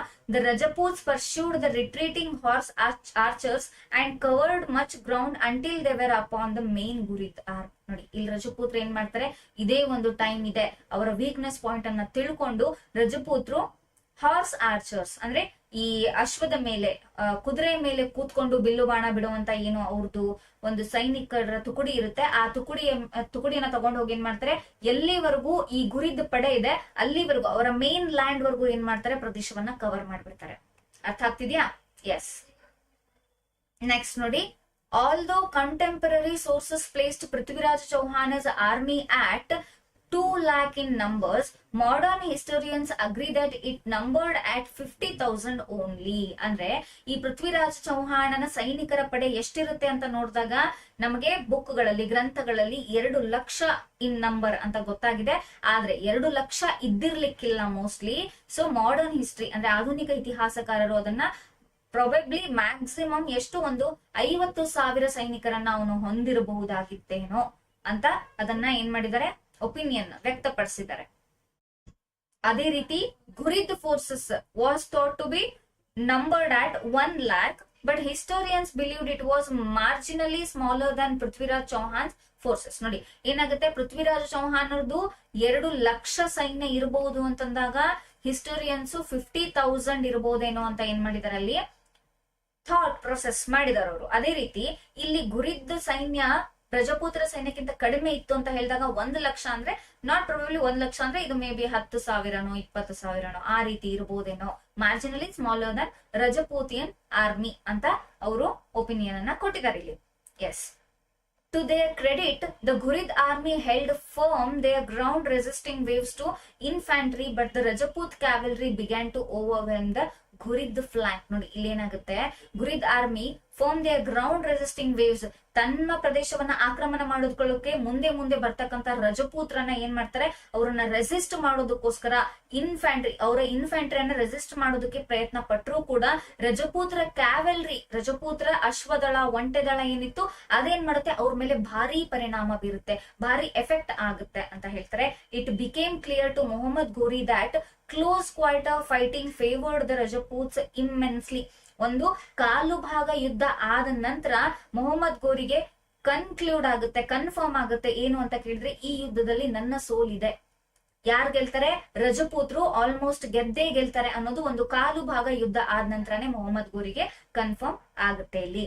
S. Unable to withstand the pressure on their flank, Mohammad's troops broke ranks and fled ಅಂತ ಹೇಳ್ತಿದ್ದಾರೆ. ಅಂದ್ರೆ ನೋಡಿ ಏನ್ ಹಂಗಂದ್ರೆ ಅಂತ ಕೇಳಿದ್ರೆ, unable to withstand the pressure on their flank, ರಜಪೂತಿಯನ್ನರ ಈ ಬಿಲ್ಲು ಬಾಣಗಳನ್ನ ಕ್ರಮೇಣವಾಗಿ ಕಂಟಿನ್ಯೂಸ್ ಆಗಿ ಬೀಳ್ತಕ್ಕಂತ ಮಳೆಗಳಂತೆ ಸುರಿತಾ ಇರ್ತಕ್ಕಂತ ಬಿಲ್ಲು ಬಾಣಗಳು ಏನಿದಾವೆ, ಬಾಣಗಳನ್ನ ಅದನ್ನ ರೆಸಿಸ್ಟ್ ಮಾಡೋಕ್ ಆಗದೆ ಮೊಹಮ್ಮದ್ ಘೋರಿಯ ಟ್ರೂಪ್ಸ್ ಸೈನಿಕರು ಏನ್ ಮಾಡ್ತಾರೆ, ಅಲ್ಲಿ ಕುಸಿದು ಹೋಗ್ತಾರೆ. ಆ ರಣರಂಗವನ್ನ ಬಿಟ್ಟು ರಣರಂಗವನ್ನ ಬಿಟ್ಟು ಏನ್ ಮಾಡ್ತಾರೆ, ಓಡಿ ಹೋಗ್ತಾರೆ ಅಂತ ಹೇಳಿದ್ದಾರೆ. Meanwhile in the Ghurid centre, ರಜಪೂತಿನ್ elephants put pressure on the remaining troops and they began to waiver.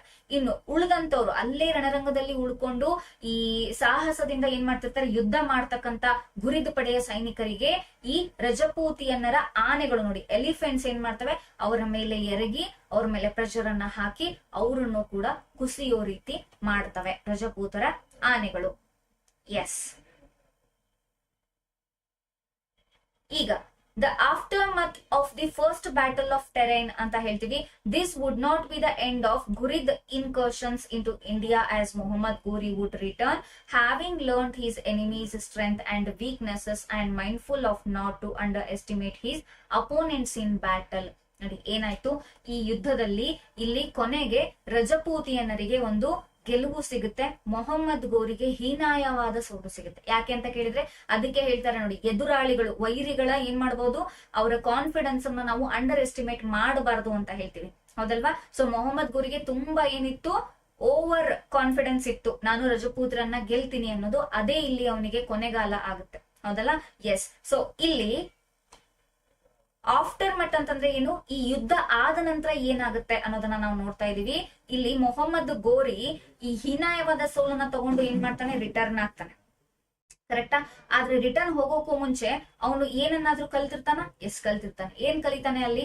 ರಜಪೂತರ ಯುದ್ಧ ಮಾಡ್ತಕ್ಕಂತ ಒಂದು ಏನು ಮೆಥಡ್ಸ್, ಪದ್ಧತಿಗಳಿಂದವೆ. ಯಾವ ರೀತಿಯಾಗಿ ಅಟ್ಯಾಕ್ ಮಾಡ್ತಾರ ಅವರು, ಅವ್ರ ಹತ್ರ ಎಷ್ಟೊಂದು ಸೈನ್ಯ ಬಲ ಇದೆ, ಅದನ್ನ ಯಾವ ರೀತಿಯಾಗಿ ಯುಟಿಲೈಸ್ ಮಾಡ್ಕೊಳ್ತಾರೆ ರಣರಂಗದಲ್ಲಿ, ಅವರ ಸ್ಟ್ರೆಂತ್ ಏನು, ಅವರ ವೀಕ್ನೆಸ್ ಏನು, ಅವರ ಮೈಂಡ್ ಸೆಟ್ ಯಾವ ರೀತಿ ವರ್ಕ್ ಮಾಡುತ್ತೆ ಅಲ್ಲಿ ಆ ಪ್ರದೇಶದಲ್ಲಿ ಯುದ್ಧ ಮಾಡ್ಬೇಕಾದಂತ ಸಂದರ್ಭದಲ್ಲಿ ಅನ್ನೋದನ್ನ ಎಲ್ಲನೂ ಕೀನ್ ಆಗಿ ಅಬ್ಸರ್ವ್ ಮಾಡಿ ತಿಳ್ಕೊಂಡು ಏನ್ ಮಾಡಿರ್ತಾನೆ, ತನ್ನ ಪ್ರದೇಶಕ್ಕೆ ಅವನು ಮರಳಿರ್ತಾನೆ. Next, Prithviraj Chauhan's inability to pursue and annihilate his foe and consolidate his borders would have detrimental effects in Indian history as the second battle of Tarain would prove. ಇಲ್ಲೇನಾಯ್ತು? ಮೊದಲನೇ ತರೈನ್ ಯುದ್ಧ ಮುಗಿತ್ತು, ಹೌದಾ? ಹೀನಾಯವಾದ ಸೋಲನ್ನ ಕಂಡು ಈ ರಜಪೂತರ ಬಗ್ಗೆ ಎಲ್ಲವನ್ನೂ ತಿಳ್ಕೊಂಡು ಮೊಹಮ್ಮದ್ ಗೋರಿ ವಾಪಸ್ ತನ್ನ ಘೋರ್ ಪ್ರಾಂತ್ಯಕ್ಕೆ ಮರಳ್ತಾನೆ. ಕರೆಕ್ಟಾ? ಇನ್ನು ಇದೇ ಇಲ್ಲಿ ಪೃಥ್ವಿರಾಜ ಚೌಹಾಣನ ಯಾವ ಕೆಲವೊಂದು ತಪ್ಪುಗಳು ಎರಡನೇ ಯುದ್ಧದಲ್ಲಿ ಆತನನ್ನ ಸೋಲೋ ಹಾಗೆ ಮಾಡುತ್ತೆ ಅನ್ನುವಂತ ಪಾಯಿಂಟ್ಸ್ ಗಳನ್ನ ಕೊಟ್ಟಿದ್ದಾರೆ. ಅದು ಸ್ಟಾರ್ಟ್ ಆಗೋಕ್ಕೂ ಮುಂಚೆ ಈ ಮೊದಲ ತರೈನ್ ಕಾಳಗದ ಬಗ್ಗೆ ಏನಾದ್ರೂ ಡೌಟ್ಸ್ ಇದ್ರೆ ಕ್ಲಾರಿಫೈ ಮಾಡ್ಕೊಳ್ಳಿ ಪ್ಲೀಸ್. ಇಲ್ಲಿಂದ ನೆಕ್ಸ್ಟ್ ಏನ್ ಮಾಡೋಣ, ಸೆಕೆಂಡ್ ಬ್ಯಾಟಲ್ ಆಫ್ ತರೈನ್ಗೆ ನಾವು ಮೂವ್ ಆಗೋಣ. Okay, any doubts guys? ಏನಾದ್ರೂ ಡೌಟ್ಸ್ ಇದಾವಪ್ಪ?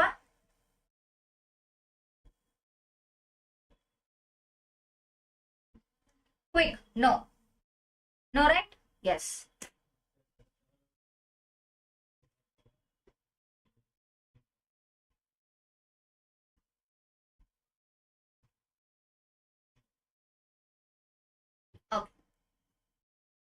ಹಾಗಾದ್ರೆ ನೆಕ್ಸ್ಟ್ ಮೂವ್ ಆಗೋಣ. ನೋಡಿ ಇಲ್ಲಿ ಏನಾಗುತ್ತೆ ಅಂತ ಕೇಳಿದ್ರೆ, ಸೋತವನಿಗೆ ಜ್ಞಾಪಕ ಇರುತ್ತೆ, ಹೌದಲ್ವಾ?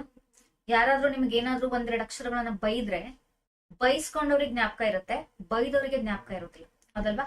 ಅದೇ ರೀತಿ ಪೃಥ್ವಿರಾಜ ಚೌಹಾಣ ಗೆಲುವನ್ನ ಸಾಧಿಸಿರ್ತಾನೆ, ಆದ್ರೆ ಮೊಹಮ್ಮದ್ ಗೋರಿ ಸೋತಿರ್ತಾನೆ, ಹೀನಾಯ ಸೋಲನ್ನ ಕಂಡಿರ್ತಾನೆ. ಈ ಸೋಲು ಅವನಿಗೆ ರಾತ್ರಿ ನಿದ್ದೆ, ಊಟ, ಹಸಿವು ಎಲ್ಲವನ್ನೂ ತ್ಯಾಗ ಮಾಡೋ ರೀತಿಗೆ ಏನಾಗಿರುತ್ತೆ, ಅವನ ಮನಸ್ಸು ಪರಿವರ್ತನೆ ಆಗಿರುತ್ತೆ. ಕರೆಕ್ಟಾ? ಎಸ್. ಇಲ್ಲಿ ಪೃಥ್ವಿರಾಜ ಚೌಹಾಣನ ಒಂದೇ ಒಂದು ತಪ್ಪನ್ನ ಅವನು ಕಾಯ್ತಾ ಕೂತಿರ್ತಾನೆ. ಯಾರು? ಮೊಹಮ್ಮದ್ ಗೋರಿ. ಅದೇ ರೀತಿ ಪೃಥ್ವಿರಾಜ ಚೌಹಾಣ ಕೂಡ ಗೆಲುವಿನ ಒಂದು ನಶೆಯಲ್ಲಿ, ಗೆಲುವು, ನಾನು ಮೊಹಮ್ಮದ್ ಗೋರಿಯ ಮೇಲೆ ಗೆಲುವು ಸಾಧಿಸಿನಿ ಅನ್ನುವಂತ ಒಂದು ಗೆಲುವಿನ ವಿಜೃಂಭಣೆಯಲ್ಲಿ, ಉತ್ಸವಗಳಲ್ಲಿ ತನ್ನ ಕೆಲವೊಂದು ಧರ್ಮವನ್ನ, ಡ್ಯೂಟಿಗಳನ್ನ ನಿಭಾಯಿಸೋದನ್ನ ಮರೆತು ಬಿಡ್ತಾನೆ. ಯಾವ ಡ್ಯೂಟಿಗಳನ್ನ ಮರಿತಾನೆ? ಇಲ್ಲಿದೆ ನೋಡಿ, annihilate his foe and consolidate his borders. ಅವ್ರ ಪೃಥ್ವಿರಾಜ ಚೌಹಾಣ ಆಲ್ರೆಡಿ ಅರ್ಥ ಮಾಡ್ಕೊಳ್ಬೇಕಾಗಿತ್ತು ಏನಂತ, ಮೊಹಮ್ಮದ್ ಗೋರಿ ಸೋಲನ್ನ ಅನುಭವಿಸಿ ವಾಪಸ್ ಹೋಗಿದ್ದಾನೆ ಅಂದ್ರೆ ಮರಳಿ ಮತ್ತೆ ವಾಪಸ್ ಬಂದೇ ಬರ್ತಾನೆ, ವಾಪಸ್ ಅಟ್ಯಾಕ್ ಮಾಡೇ ಮಾಡ್ತಾನೆ. ಅದಕ್ಕೋಸ್ಕರ ನಾನೇನ್ ಮಾಡ್ಬೇಕು, ನನ್ನ ಗಡಿ ರೇಖೆಗಳನ್ನ, ನನ್ನ ಬಾರ್ಡರ್ ಪ್ರದೇಶಗಳನ್ನ ನಾನು ಗಟ್ಟಿಮುಟ್ಟಾಗಿ ಮಾಡ್ಬೇಕು, ಇನ್ನೂ ಸ್ಟ್ರಾಂಗೆಸ್ಟ್ ಆಗಿ ಮಾಡ್ಬೇಕು. ಅದ್ರ ಜೊತೆಗೆ ನನ್ನ ಸೈನ್ಯ, ಹೀಸ್ ಫೋ, ನನ್ನ ಸೈನ್ಯ, ನನ್ನ ಆರ್ಮಿ ಏನಿದೆ ಇದನ್ನ ಇದಕ್ಕೂ ಬಲಿಷ್ಠವಾಗಿ ನಾನು ಟ್ರೈನ್ ಮಾಡಬೇಕು ಅನ್ನೋದನ್ನ ಅವನು ಮರೆತು ಬಿಡ್ತಾನೆ. ಮರೆತ ನಂತರ ಇದೇ ಏನಾಗುತ್ತೆ, ಎಫೆಕ್ಟ್ ಆಗುತ್ತೆ. ಯಾವ ರೀತಿ ಎಫೆಕ್ಟ್ ಆಗುತ್ತೆ?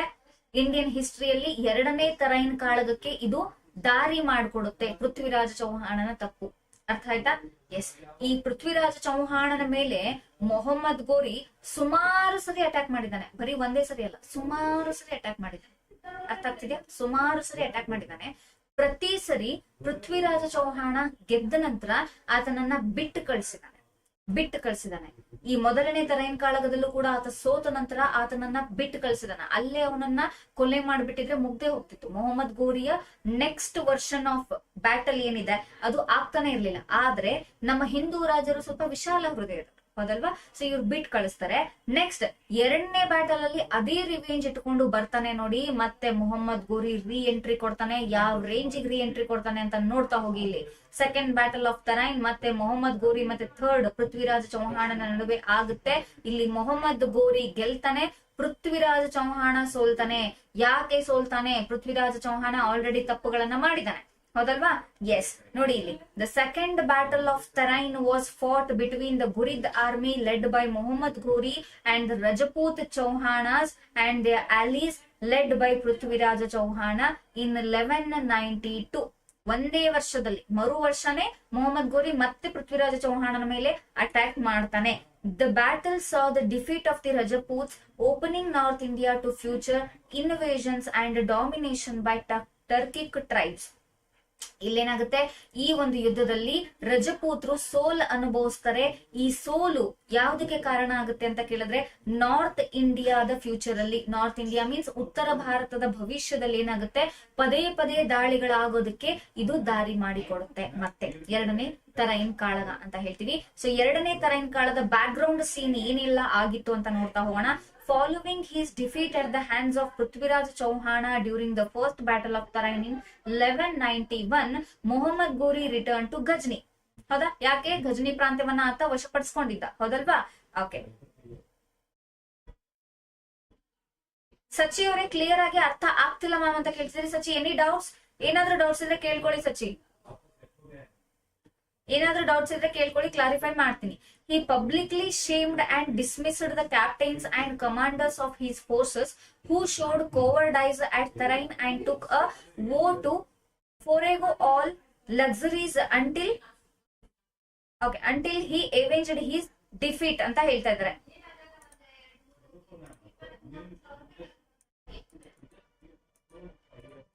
ಎಸ್, ಇಲ್ಲಿ ಏನಾಯ್ತು ಅಂತ ಕೇಳಿದ್ರೆ, ಈ ವಾಪಸ್ ಮರಳಿ ಹೋದ ನಂತರ ಆ ರಣರಂಗದಿಂದ ಕೆಲವು ಜನ ಓಡಿ ಹೋಗಿದ್ರು, ಕೆಲವು ಜನ ಭಯ ಬಿದ್ದು ಏನಾದ್ರು ಸೋಲನ್ನ ಒಪ್ಕೊಂಡ್ರು ಅವರ ಸೇನಾಪತಿಗಳು, ಹೌದಾ? ಜನರಲ್ಸ್ ಅಂತ ಹೇಳ್ತೀವಿ.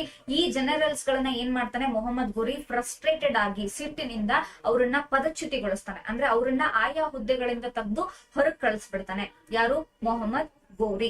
Yes, next, keeping this in mind, he set about rebuilding his forces, putting greater emphasis on firepower, mobility and discipline. ನೋಡಿ, ಇದನ್ನೇ ಒಂದು ಮನಸ್ಸಲ್ಲಿ ಇಟ್ಕೊಂಡು ರಿವೆಂಜ್ ತಗೊಳ್ಬೇಕು ಅನ್ನೋದ್ರಿಂದ ಮೊಹಮ್ಮದ್ ಘೋರಿ ಏನ್ ಮಾಡ್ತಾನೆ, ತನ್ನ ಉಳಿದಂತ ಸೈನಿಕರಿಗೆ ತುಂಬಾ ತೀಕ್ಷ್ಣವಾಗಿ ಫುಲ್ ಅಬ್ಸರ್ವೇಷನ್ ಇಟ್ಟುಕೊಂಡು ಯಾವ ರೀತಿಯಾಗಿ ಗೆಲ್ಬೇಕು ಅನ್ನೋದನ್ನ ಟ್ರೈನ್ ಕೊಡ್ತಾನೆ ಅವರಿಗೆ.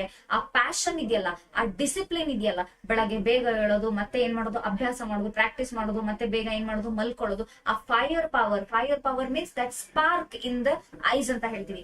ಆ ಗೆಲ್ಬೇಕು ಅಂತಕ್ಕಂತ ಏನು ಸ್ಫೂರ್ತಿ, ಕ್ರಾಂತಿ ಏನಿದೆ, ಅದು ಇಮ್ಮಡಿಗೊಳ್ಳುತ್ತೆ ಅಲ್ಲಿ ಮೊಹಮ್ಮದ್ ಘೋರಿಯ ಸೈನಿಕರಲ್ಲಿ, ಹೌದಾ?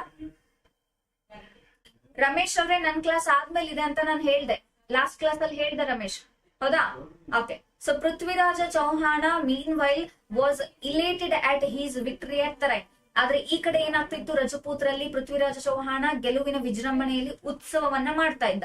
Convinced that he had demonstrated the superiority of his forces, he neglected to strengthen his borders, although he did send proposals to neighboring kingdoms in order to field a larger army should the Ghurids make a renewed attempt.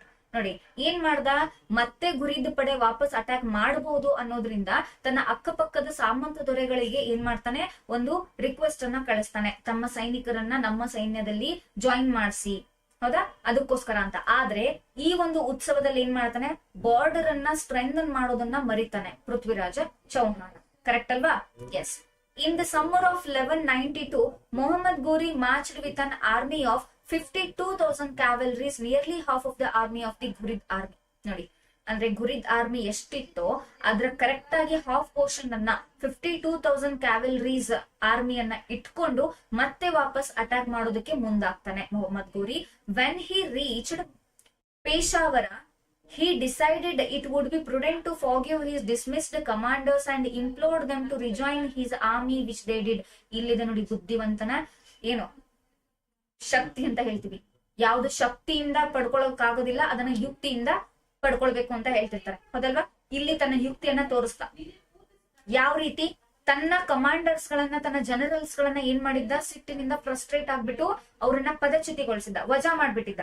ಕರೆಕ್ಟಾ? ಆ ವಜಾ ಮಾಡಿರುವಂತ commanders ಗಳನ್ನ ಪೇಶಾವರಕ್ಕೆ ಬಂದು reach ಆದ್ಮೇಲೆ ಅವ್ರನ್ನ ಎಲ್ರನ್ನೂ ಕ್ಷಮೆಗೊಳಿಸಿ, ಅವ್ರಿಗೆಲ್ರಿಗೂ ಕ್ಷಮೆಯನ್ನ ನೀಡಿ ಅವ್ರನ್ನ ವಾಪಸ್ಸಾಗಿ ತನ್ನ ಆರ್ಮಿಗೆ ರೀಜಾಯಿನ್ ಮಾಡಿಸ್ಕೊಳ್ತಾನೆ. ಯಾಕೆ ಇದನ್ ಮಾಡಿರ್ಬೋದು ಅವನು? ಇಲ್ಲೇನಾಯ್ತು, ಅವ್ರನ್ನ ರೀಜಾಯಿನ್ ಮಾಡಿಸ್ಕೊಳ್ಳೋದ್ರಿಂದ ಅವನ ಸಂಖ್ಯೆ ವೃದ್ಧಿ ಆಗುತ್ತೆ, ಹೌದಲ್ವಾ? ಅವನ ಆರ್ಮಿ ಸಂಖ್ಯೆ ಏನಾಯ್ತಿಲ್ಲೂ ಇಂಪ್ರೂವ್ ಆಯ್ತು. ಇದು ಒಂದು ಚಾಣಕ್ಯದಿಂದ ಮಾಡಿರುವಂತ ಕೆಲಸ Mohammad Ghori. Next, recaptured the fort at Bathinda when barely a month had passed since it fell to the Rajputa forces. ನೋಡಿ, ಆ ಬಟಿಂಡಾ ಕೋಟೆಯನ್ನು ಮೊಟ್ಟ ಮೊದಲ ಬಾರಿಗೆ ವಶಪಡಿಸಿಕೊಂಡಿರ್ತಾನೆ. ಆದ್ರೆ ಆ ಬ್ಯಾಟಲ್ ಅಲ್ಲಿ ಅವನು ಸೋತ ಕಾರಣ ವಾಪಸ್ ಹೋಗ್ಬೇಕಾಗಿರುತ್ತೆ.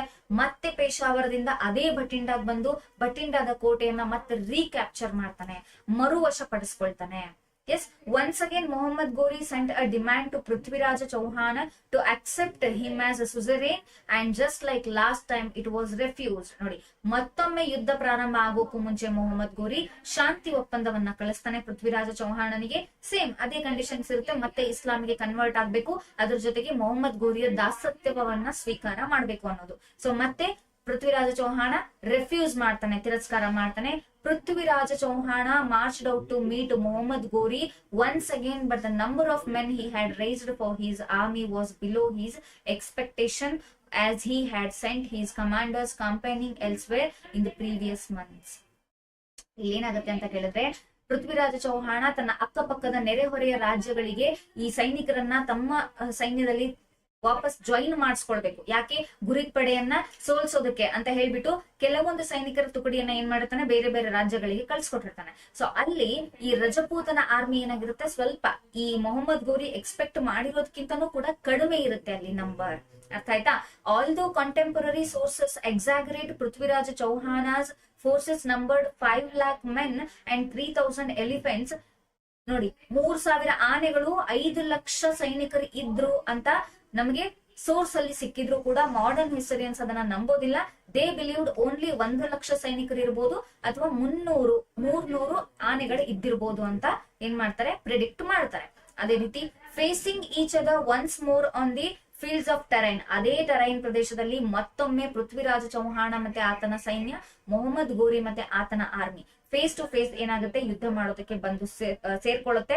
Scent a message to Mohammad Ghori that he was willing to let the Ghurid king return to his homeland without a fight, but should he continue his endeavour he would destroy. ನೋಡಿ, ಇಲ್ಲಿ ಯುದ್ಧದ ರಣರಂಗ ಭೂಮಿಯಲ್ಲಿ ಬಂದ ತಕ್ಷಣ ಪೃಥ್ವಿರಾಜ ಚೌಹಾಣ ಮೊಹಮ್ಮದ್ ಗೋರಿಗೆ ಒಂದು ಮೆಸೇಜ್ ಅನ್ನ ಕಳಿಸ್ತಾನೆ. ಯಾವ ಮೆಸೇಜ್ ಅಂತ ಕೇಳಿದ್ರೆ, ನೋಡು, ನೀನು ನಿನ್ನ ಪ್ರದೇಶದಲ್ಲಿ ಆಳ್ವಿಕೆ ಮಾಡಿ ಅಲ್ಲಿ ರಾಜನಾಗಿರು, ನಾನು ನಿನ್ನನ್ನ ಇದೇ ರೀತಿ ರಿಟರ್ನ್ ಆಗಿ ಹೋಗೋದಕ್ಕೆ ನಾನು ಅವಕಾಶ ಮಾಡ್ಕೊಡ್ತೀನಿ. ಇಲ್ಲ ನೀನು ನಮ್ಮ ಸಾಮ್ರಾಜ್ಯದ ಮೇಲೆ ಕಣ್ಣು ಹಾಕ್ತೀನಿ ಅಂತ ಇದೇ ರೀತಿ ನಿನ್ನ ಕಾರ್ಯಗಳನ್ನ ಮುಂದುವರ್ಸ್ಕೊಂಡು ಹೋದ್ರೆ ನಾನು ನಿನ್ನನ್ನ ಸುಮ್ಮನೆ ಬಿಡೋದಿಲ್ಲ, ನಿನ್ನನ್ನ ನಾಶ ಮಾಡ್ತೀನಿ ಅಂತ ಏನ್ ಮಾಡ್ತಾನೆ, ಪೃಥ್ವಿರಾಜ ಚೌಹಾಣ ಮೆಸೇಜ್ ಅನ್ನ ಕಳಿಸ್ತಾನೆ. Okay, utilizing the concept of war as a deception, he pretended to agree to his terms, demanding that he retain Bhatinda and Multan while seeking time to consult with his brother who was Ghori. ನೋಡಿ, ಎಷ್ಟು ಕುತಂತ್ರಿ ಅಂತ ಕೇಳಿದ್ರೆ ಮೊಹಮ್ಮದ್ ಗೋರಿ ಈ ಪೃಥ್ವಿರಾಜ ಚೌಹಾಣ ಹೇಳಿದಂತ message ಏನಿದೆ ಆ ಮೆಸೇಜ್ಗೆ ನಾನು ಒಪ್ಪಿದೀನಿ ಅನ್ನೋ ರೀತಿ ಆಕ್ಟಿಂಗ್ ಮಾಡ್ತಾನೆ, ನಾಟಕ ಮಾಡ್ತಾನೆ. ನಾನು ಒಪ್ಪಿದ್ದೀನಿ, ನಾನು ಭಟಿಂಡದಿಂದ ವಾಪಸ್ ಹೊರಗಡೆ ಹೋಗ್ತೀನಿ ಅನ್ನೋದೊಂದು, ಮುಲ್ತಾನ ಭಟಿಂಡ ಈ ಪ್ರದೇಶಗಳಿಂದ ಹೊರಗೆ ಹೋಗೋದಕ್ಕೆ ಏನ್ ಮಾಡ್ತಾನೆ, ತಯಾರಿಯನ್ನ ನಡೆಸ್ಕೊಳ್ತಾನೆ. ಕೋ ರೂಲರ್, ಅವನ ಇನ್ನೊಬ್ಬ ಬ್ರದರ್ ಏನಿರ್ತಾನೆ ಗಜನಿ ಪ್ರಾಂತ್ಯದಲ್ಲಿ ಅವನ ಆಡಳಿತವನ್ನ ಮುಂದುವರ್ಸ್ಕೊಂಡಿರ್ತಾನೆ, ಹೌದಲ್ವಾ? ಸೊ ಈ ರೀತಿ ನಾಟಕ ಮಾಡಿ ಹೊರಡೋದಕ್ಕೆ ಸಿದ್ಧ ಆಗ್ತಾನೆ. Meanwhile the Ghurid forces made preparations and carried out reconnaissance of the Rajput forces. ನೋಡಿ, ಇವರು ಕೆಲವೊಬ್ರು ಅಂದ್ರೆ ಮೇನ್ ಆರ್ಮಿ ಏನಿದೆ ಅದು ಹಿಂದೆ ಹೋಗೋದಕ್ಕೆ ಎಲ್ಲಾ ತಯಾರಿಗಳನ್ನ ಮಾಡ್ಕೊಂಡ್ರೆ, ಈ ಘುರಿದ್ ನ ಪಡೆಯ ಇನ್ನೊಂದು ಸೈನ್ಯ ತುಕಡಿ ಆಲ್ರೆಡಿ ಅಟ್ಯಾಕ್ ಮಾಡೋ ಪೊಸಿಷನ್ ಅಲ್ಲಿ ತನ್ನ ಎಲ್ಲಾ ಶಸ್ತ್ರಾಸ್ತ್ರಗಳನ್ನ ರೆಡಿ ಪೊಸಿಷನ್ ಅಲ್ಲಿ ಇಟ್ಕೊಂಡು ರಜಪೂತರ ಆರ್ಮಿ ಮೇಲೆ ಕಣ್ಣು ಇಟ್ಟು ಕೂತ್ಕೊಂಡಿರುತ್ತೆ. ಕರೆಕ್ಟಾ? Yes. Next, Prithviraja into a false sense of security in which he neglected to carry out scouting mission of his own. ನೋಡಿ, ಇಲ್ಲಿ ಇನ್ನೊಂದು ಪೃಥ್ವಿರಾಜ ಚೌಹಾಣ ಏನ್ ಮಾಡ್ತಾನೆ ಅಂತ ಕೇಳಿದ್ರೆ, ಇಲ್ಲಿ ಇವನನ್ನ ಭೇಟಿ ಆಗಕ್ಕೆ ಬಂದಂತ ಸಂದರ್ಭದಲ್ಲಿ ತನ್ನದೇ ಆದಂತ ಸ್ಕೌಟಿಂಗ್ ಮಿಷನ್ ಇರ್ತಕ್ಕಂತ ಒಂದು ಆರ್ಮಿ ಪಡೆಯನ್ನ ತಗೊಂಡು ಹೋಗೋದು ಮರ್ತ್ ಬಿಟ್ಟಿರ್ತಾನೆ. ಅದು ಅಲ್ಲೇ ಅರಮನೆಯಲ್ಲಿ ಉಳ್ಕೊಂಡಿರುತ್ತೆ.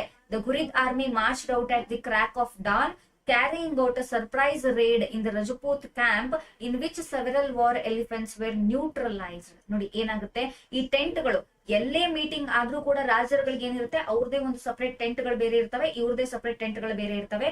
ಇವರು ಸರ್ಪ್ರೈಸಿಂಗ್ಲಿ ಮೊಹಮ್ಮದ್ ಗೋರಿಯ ಸೈನ್ಯ ಈ ಯಾರ ಮೇಲೆ, ಪೃಥ್ವಿರಾಜ ಚೌಹಾಣನ ಆರ್ಮಿ ಟೆಂಟ್ ಗಳ ಮೇಲೆ ಏನ್ ಮಾಡುತ್ತೆ, ಸರ್ಪ್ರೈಸಿಂಗ್ಲಿ ಅಟ್ಯಾಕ್ ಮಾಡಿದಾಗ ಎಷ್ಟೋ ನೋಡಿ, Rajput camp in which several war elephants, ಎಷ್ಟೋ ಯುದ್ಧದ ಆನೆಗಳಲ್ಲಿ ನ್ಯೂಟ್ರಲೈಸ್ ಆಗ್ಬಿಡ್ತವೆ. ನ್ಯೂಟ್ರಲೈಸ್ ಅಂದ್ರೆ ಈ ಬಾಂಬ್ ಗಳನ್ನ ಹಾಕೋದು, ಹೊಗೆ ಬಾಂಬ್ ಗಳನ್ನ ಹಾಕೋದು, ಈ ರೀತಿ ಅಟ್ಯಾಕ್ ಮಾಡಿದಾಗ ಅಲ್ಲಿ ನ್ಯೂಟ್ರಲೈಸ್ ಆಗ್ತವೆ. ಆನೆಗಳು ಎಲ್ಗೂ ಹೋಗೋದಕ್ಕೆ ಸಾಧ್ಯ ಆಗೋದಿಲ್ಲ, ಅಲ್ಲೇ ಬಂದಿಯಾಗಿ ಉಳ್ಕೊಳ್ತವೆ. Unused to such a kind of warfare as the military ethos forbade night time battles, the Rajputs took time in recovering from their initial surprise until eventually repulsing the Ghurid cavalry attacking them. ನಿಮ್ಗೆ ರಜಪೂತರ ಬಗ್ಗೆ ಸ್ವಲ್ಪ knowledge ಇದ್ರೆ ಗೊತ್ತಿರಬಹುದು. ರಜಪೂತರು ಸಂಜೆಯ ಕಾಲ ಸಂಜೆಯ ಕಾಲ ಅಂದ್ರೆ ಸೂರ್ಯ ಮುಳುಗಿದ ನಂತರ ಅವರು ಯುದ್ಧ ಮಾಡೋದಿಲ್ಲ. ಸೂರ್ಯ ಮುಳುಗಿದ ನಂತರ ಅವರು ಯುದ್ಧ ಮಾಡೋದಿಲ್ಲ. ಮತ್ತೆ ಮುಂದೆ ಇರ್ತಕ್ಕಂಥ ವೈರಿಯ ಕೈಯಿಂದ ಶಸ್ತ್ರಾಸ್ತ್ರ ಕೆಳಗಡೆ ಬಿದ್ರೆ, ಖಡ್ಗ ಏನಾದ್ರೂ ಕೆಳಗಡೆ ಬಿದ್ರೆ ಅವನು ನಿಶಸ್ತ್ರನಾಗಿರ್ತಾನೆ. ಆ ನಿಶಸ್ತ್ರನಾದಂತ ವ್ಯಕ್ತಿಯ ಮೇಲೆ ಇವರು ಅಟ್ಯಾಕ್ ಮಾಡೋದಿಲ್ಲ. ಯಾರು? ರಜಪೂತರು. ಇವರ ಮೂಲ ತತ್ವಗಳಿರ್ತಾರೆ. ರಜಪೂತರು ಅವರ ಮೂಲ ತತ್ವಗಳಿಗೆ ಯಾವತ್ತೂ ವಿರೋಧ ಹೋಗೋದಿಲ್ಲ. ಅರ್ಥ ಆಗ್ತಿದ್ಯಾ? ಸೊ ಈ ರೀತಿ ನೋಡಿ, ಸರ್ಪ್ರೈಸಿಂಗ್ಲಿ ಅಟ್ಯಾಕ್ ಮಾಡ್ತಾರೆ ಗುರಿದ್ ಪಡೆ. ಅದು ಸಾಯಂಕಾಲದ ಹೊತ್ತಿಗೆ. ಆ ಅಟ್ಯಾಕ್ ಮಾಡಿದಂತ ಸಿಚುವೇಶನ್ ಇಂದ ಇವರು ರಿಕವರ್ ಆಗಿ ಹೊರಗಡೆ ಬರೋದಕ್ಕೆ ಟೈಮ್ ತಗೊಳುತ್ತೆ. ಅರ್ಥ ಆಯ್ತಾ? ಟೈಮ್ ತಗೊಳುತ್ತೆ. Next, in their pursuit of the raiding force, the Rajputs found that the Ghurids had already arrayed themselves in battle formation. ನೋಡಿ, ಇದನ್ನ ರಿಕವರ್ ಆಗಿ ಅವ್ರು ಸ್ವಲ್ಪ ಕಣ್ಬಿಟ್ಟು ಹೊರಗಡೆ ನೋಡೋ ಅಷ್ಟೊತ್ತಿಗೆ ಮೊಹಮ್ಮದ್ ಗೋರಿಯ ಸೈನ್ಯ ಪಡೆಗಳು ಇವ್ರ ಮೇಲೆ ಅಟ್ಯಾಕ್ ಮಾಡೋದಕ್ಕೆ ಎಲ್ಲಾ ಸಿದ್ಧತೆಗಳೊಂದಿಗೆ ರಣರಂಗದಲ್ಲಿ ಕಾಯ್ತಾ ನಿಂತಿರ್ತವೆ. ಅರ್ಥ ಆಯ್ತಾ? ಎಸ್, ಇಲ್ಲಿಗೆ the second battle of Tarain was about to begin. ಯಾವ ರೀತಿಯಾಗಿ ಸೆಕೆಂಡ್ ಬ್ಯಾಟಲ್, ಎರಡನೇ ತರೈನ್ ಯುದ್ಧ ಸ್ಟಾರ್ಟ್ ಆಯ್ತು ಅನ್ನೋದನ್ನ ಬ್ಯಾಕ್ ಗ್ರೌಂಡ್ ಈಗ ನೀವು ನೋಡಿದ್ರಿ. ಈಗ events during the second battle of Tarain ಏನೆಲ್ಲ ನಡೀತು ಅಂತ ನೋಡಿದ್ರೆ, knowing the Rajput forces were well disciplined, the Ghurids did not want to engage in melee combat with them. ನೋಡಿ ಏನಂತ ಅಂತ ಕೇಳಿದ್ರೆ, ಈ ರಜಪೂತ ಫೋರ್ಸ್ ಗಳು ತುಂಬಾ ಡಿಸಿಪ್ಲಿನ್ ಆಗಿ ಒಂದೇ ಒಂದು ನೀತಿಯನ್ನ ಇಟ್ಕೊಂಡು ಏನ್ ಮಾಡ್ತಾರೆ? ಯುದ್ಧವನ್ನ ಮಾಡ್ತಾರೆ. ಅಂದ್ರೆ ಈ ವೈರಿಗಳ ಮೇಲೆ ಹಿಂದಿನಿಂದ ಹಲ್ಲೆ ಮಾಡುವುದಿಲ್ಲ, ಆಮೇಲೆ ನಿಶಸ್ತ್ರಿಗಳ ಮೇಲೆ ಅಟ್ಯಾಕ್ ಮಾಡೋದಿಲ್ಲ. ಇಂಥ ಎಲ್ಲ ನೀತಿಗಳನ್ನ ಅನುಸರಿಸಿಕೊಂಡು ರಜಪೂತರು ಯುದ್ಧ ಮಾಡ್ತಾರೆ. ಆದ್ರೆ ಮೊಹಮ್ಮದ್ ಗೋರಿಯ ಪಡೆ ಇದಕ್ಕೆ ಏನಿರೋದಿಲ್ಲ, ಬದ್ಧರಾಗಿರೋದಿಲ್ಲ. ಇವರು ಹಿಂದೆಯಿಂದನೂ ಕೂಡ ಏನ್ ಮಾಡ್ತಾರೆ? ಅಟ್ಯಾಕ್ ಮಾಡುವಂತ ಜನಗಳು. Instead, the Ghurid army was formed into 5 units and 4 units were sent to attack the enemy flank and rear. ನೋಡಿ, ಇಲ್ಲಿ ಏನ್ ಮಾಡ್ತಾನೆ ಮೊಹಮ್ಮದ್ ಗೋರಿ ಅಂತ ಕೇಳಿದ್ರೆ, ತನ್ನ ವಿಶಾಲವಾದಂತ ಸೈನ್ಯ ಪಡೆಯಲ್ಲಿ 5 ತುಕಡಿಗಳನ್ನ ಮಾಡ್ತಾನೆ, 5 ಭಾಗಗಳನ್ನ ಮಾಡ್ತಾನೆ. ಅದರಲ್ಲಿ 4 ಭಾಗಗಳನ್ನ ಹಿಂದೆ ಮತ್ತೆ ಅಕ್ಕಪಕ್ಕದಿಂದ ರಜಪೂತರ ಸೈನ್ಯದ ಮೇಲೆ ದಾಳಿ ಮಾಡೋದಕ್ಕೆ ಏನ್ ಮಾಡ್ತಾನೆ? ಕಳಿಸ್ಕೊಡ್ತಾನೆ.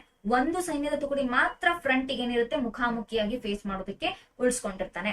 As per historical sources, Mohammad Ghori directed a light cavalry force of 10,000 mounted archers divided into 4 divisions to surround the Rajput forces on the 4 sides. ನೋಡಿ, as per the historical sources, ಹಿಸ್ಟ್ರಿಯಲ್ಲಿ ಸಿಕ್ಕಂತ ಸೋರ್ಸ್ ಗಳ ಮುಖಾಂತರ ನಮಗೆ ಏನ್ ಗೊತ್ತಾಗುತ್ತೆ ಅಂತ ಕೇಳಿದ್ರೆ, ಮೊಹಮ್ಮದ್ ಗೋರಿ ಏನ್ ಮಾಡ್ತಾನೆ? ತನ್ನ ಕ್ಯಾವೆಲ್ರಿ ಪಡೆಯನ್ನ 10,000 ಮೌಂಟೆಡ್ ಆರ್ಚರ್ಸ್ ಏನಿರ್ತಾರೆ, ಬಿಲ್ಲು ಬಾಣ ಹೊಂದಿರ್ತಕ್ಕಂಥ, ಧನಸ್ಸು ಹೊಂದಿರ್ತಕ್ಕಂಥ ಸೈನಿಕರು ಏನಿರ್ತಾರೆ, ಅವರನ್ನ 4 ಡಿವಿಷನ್ ಗಳನ್ನಾಗಿ ಮಾಡಿ ಈ ರಜಪೂತರ ಸೈನ್ಯವನ್ನ ಸುತ್ತುವರಿಯೋದಕ್ಕೆ ಹೇಳಿರ್ತಾನೆ.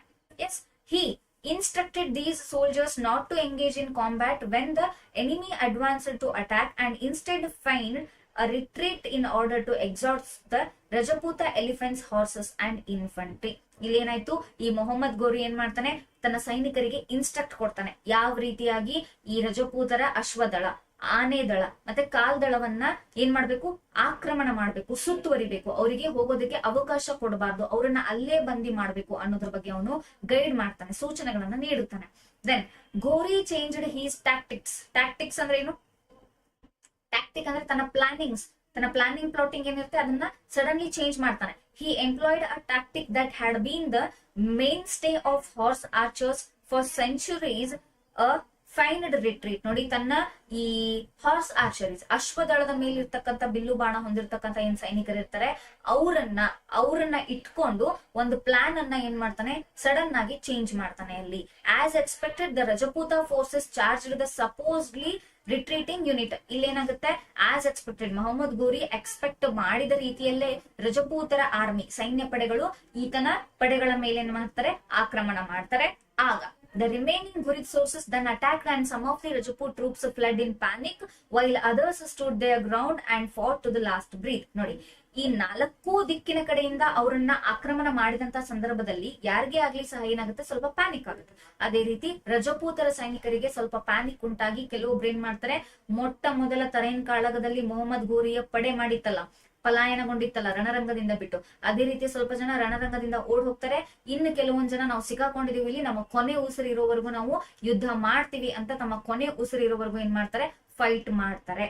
The Ghurid forces had emerged victorious and Muhammad Ghori had avenged his defeat from the battle a year earlier. ನೋಡಿ, 1 ವರ್ಷದ ಮುಂಚೆ ಪೃಥ್ವಿರಾಜ್ ಚೌಹಾಣನಿಂದ ಏನು ಹೀನಾಯವಾಗಿ ಸೋಲ್ ಅನುಭವಿಸಿರ್ತಾನಲ್ಲ, ಆ ಸೋಲಿಗೆ ಕರೆಕ್ಟ್ ಆಗಿ ಒಂದು ಎವೆಂಜ್ ಅನ್ನ, ಸೇಡನ್ನ ತೀರ್ಸ್ಕೊಳ್ತಾನೆ 1192ರ ಎರಡನೇ ತರೈನ್ ಯುದ್ಧದಲ್ಲಿ. ಇಲ್ಲೇನಾಗುತ್ತೆ, ಮೊಹಮ್ಮದ್ ಗೋರಿ ಗೆಲ್ತಾನೆ, ಪೃಥ್ವಿರಾಜ ಚೌಹಾಣ ಸೋಲ್ತಾನೆ. Another important reason for the defeat of Prithviraj Chauhana III here was the help of Jayachandra to Ghori. Jayachandra to Ghori. ನಾನು ಆಗ್ಲೇ ಹೇಳಿದ್ದೆ ನಿಮ್ಗೆ, ಈ ಹೆಸರು ಮಾತ್ರ ನೆನ್ಪಿಟ್ಕೊಳ್ಳಿ, ಕನೋಜದ ಜಯಚಂದ್ರ ಅಂತ ಹೇಳಿದ್ದೆ. ಮೊದಲನೇ ಕಾಳಗದಲ್ಲಿ ಜಯಚಂದ್ರ ರಜಪೂತರ ಪರ ಆಗಿದ್ದ, ಆದ್ರೆ ಎರಡನೇ ಕಾಳಗದಲ್ಲಿ ಜಯಚಂದ್ರ ಮೊಹಮ್ಮದ್ ಗೋರಿಯ ಪರ ಆಗಿರ್ತಾನೆ. ಯಾಕೆ ಅಂತ ಕೇಳಿದ್ರೆ ಇಲ್ಲೊಂದು ಕತೆ ಇದೆ. ಈ ಜಯಚಂದ್ರ ಏನಿದ್ದಾನೆ, ಈ ಜಯಚಂದ್ರನ ಮಗಳು ಸಂಯುಕ್ತೆ ಅಂತ ಇರ್ತಾಳೆ. ಈ ಸಂಯುಕ್ತೆಯನ್ನ ಮೂರನೇ ಪೃಥ್ವಿರಾಜ ಚೌಹಾಣ ಇಷ್ಟಪಟ್ಟಿರ್ತಾನೆ, ಪ್ರೀತಿಸಿರ್ತಾನೆ. ಆದ್ರೆ ಜಯಚಂದ್ರ ಆತನಿಗೆ ಮದ್ವೆ ಮಾಡ್ಕೊಡೋದಕ್ಕೆ ಇಷ್ಟ ಇರೋದಿಲ್ಲ. ಅದಕ್ಕೋಸ್ಕರ ತುಂಬಿದಂತ ಒಂದು ಸಭೆಯಲ್ಲಿ, ಎಲ್ರೂ ಇರ್ತಕ್ಕಂತ ಒಂದು ಸಭೆಯಲ್ಲಿ ಪೃಥ್ವಿರಾಜ ಚೌಹಾಣ ಡೈರೆಕ್ಟ್ಲಿ ಈ ಜಯಚಂದ್ರನ ಆಸ್ಥಾನಕ್ಕೆ ಒಳಗೆ ನುಗ್ಗಿ ಆತನ ಮಗಳಾದಂತ ಸಂಯುಕ್ತೆಯನ್ನ ಏನ್ ಮಾಡ್ತಾನೆ, ಕಿಡ್ನಾಪ್ ಮಾಡಿ ಎತ್ತಕೊಂಡು ಹೋಗ್ತಾನೆ. ಅರ್ಥ ಆಯ್ತಾ? ಕಿಡ್ನಾಪ್ ಮಾಡಿ ಎತ್ತಕೊಂಡು ಹೋಗ್ತಾನೆ. ಇದೇ ಸಿಟ್ಟಿಗೋಸ್ಕರ ಸಂಯುಕ್ತೆಯ ತಂದೆ ಜಯಚಂದ್ರ ಏನ್ ಮಾಡ್ತಾನೆ, ಮೊಹಮ್ಮದ್ ಗೋರಿ ಕಡೆಗೆ ವಾಲ್ತಾನೆ ಎರಡನೇ ಯುದ್ಧದಲ್ಲಿ. ಇಲ್ಲೇನಾಯ್ತು, ಜಯಚಂದ್ರ ಕೂಡ ಕನೋಜದ ಒಬ್ಬ ರಾಜ. ಆದ್ರೆ ಮೂರನೇ ಪೃಥ್ವಿರಾಜ ಚೌಹಾಣನ ಪ್ರತಿಯೊಂದು ಚಿಕ್ಕ ಪುಟ್ಟ ಗುಟ್ಟುಗಳು, ರಹಸ್ಯಗಳು, ಅರಮನೆಯ ಗುಟ್ಟು, ಅದು ಎಲ್ಲವನ್ನು ಏನ್ ಮಾಡ್ತಾನೆ, ಮೊಹಮ್ಮದ್ ಗೋರಿ ಕಡೆ ಬಿಟ್ಟು ಕೊಡ್ತಾನೆ ಜಯಚಂದ್ರ.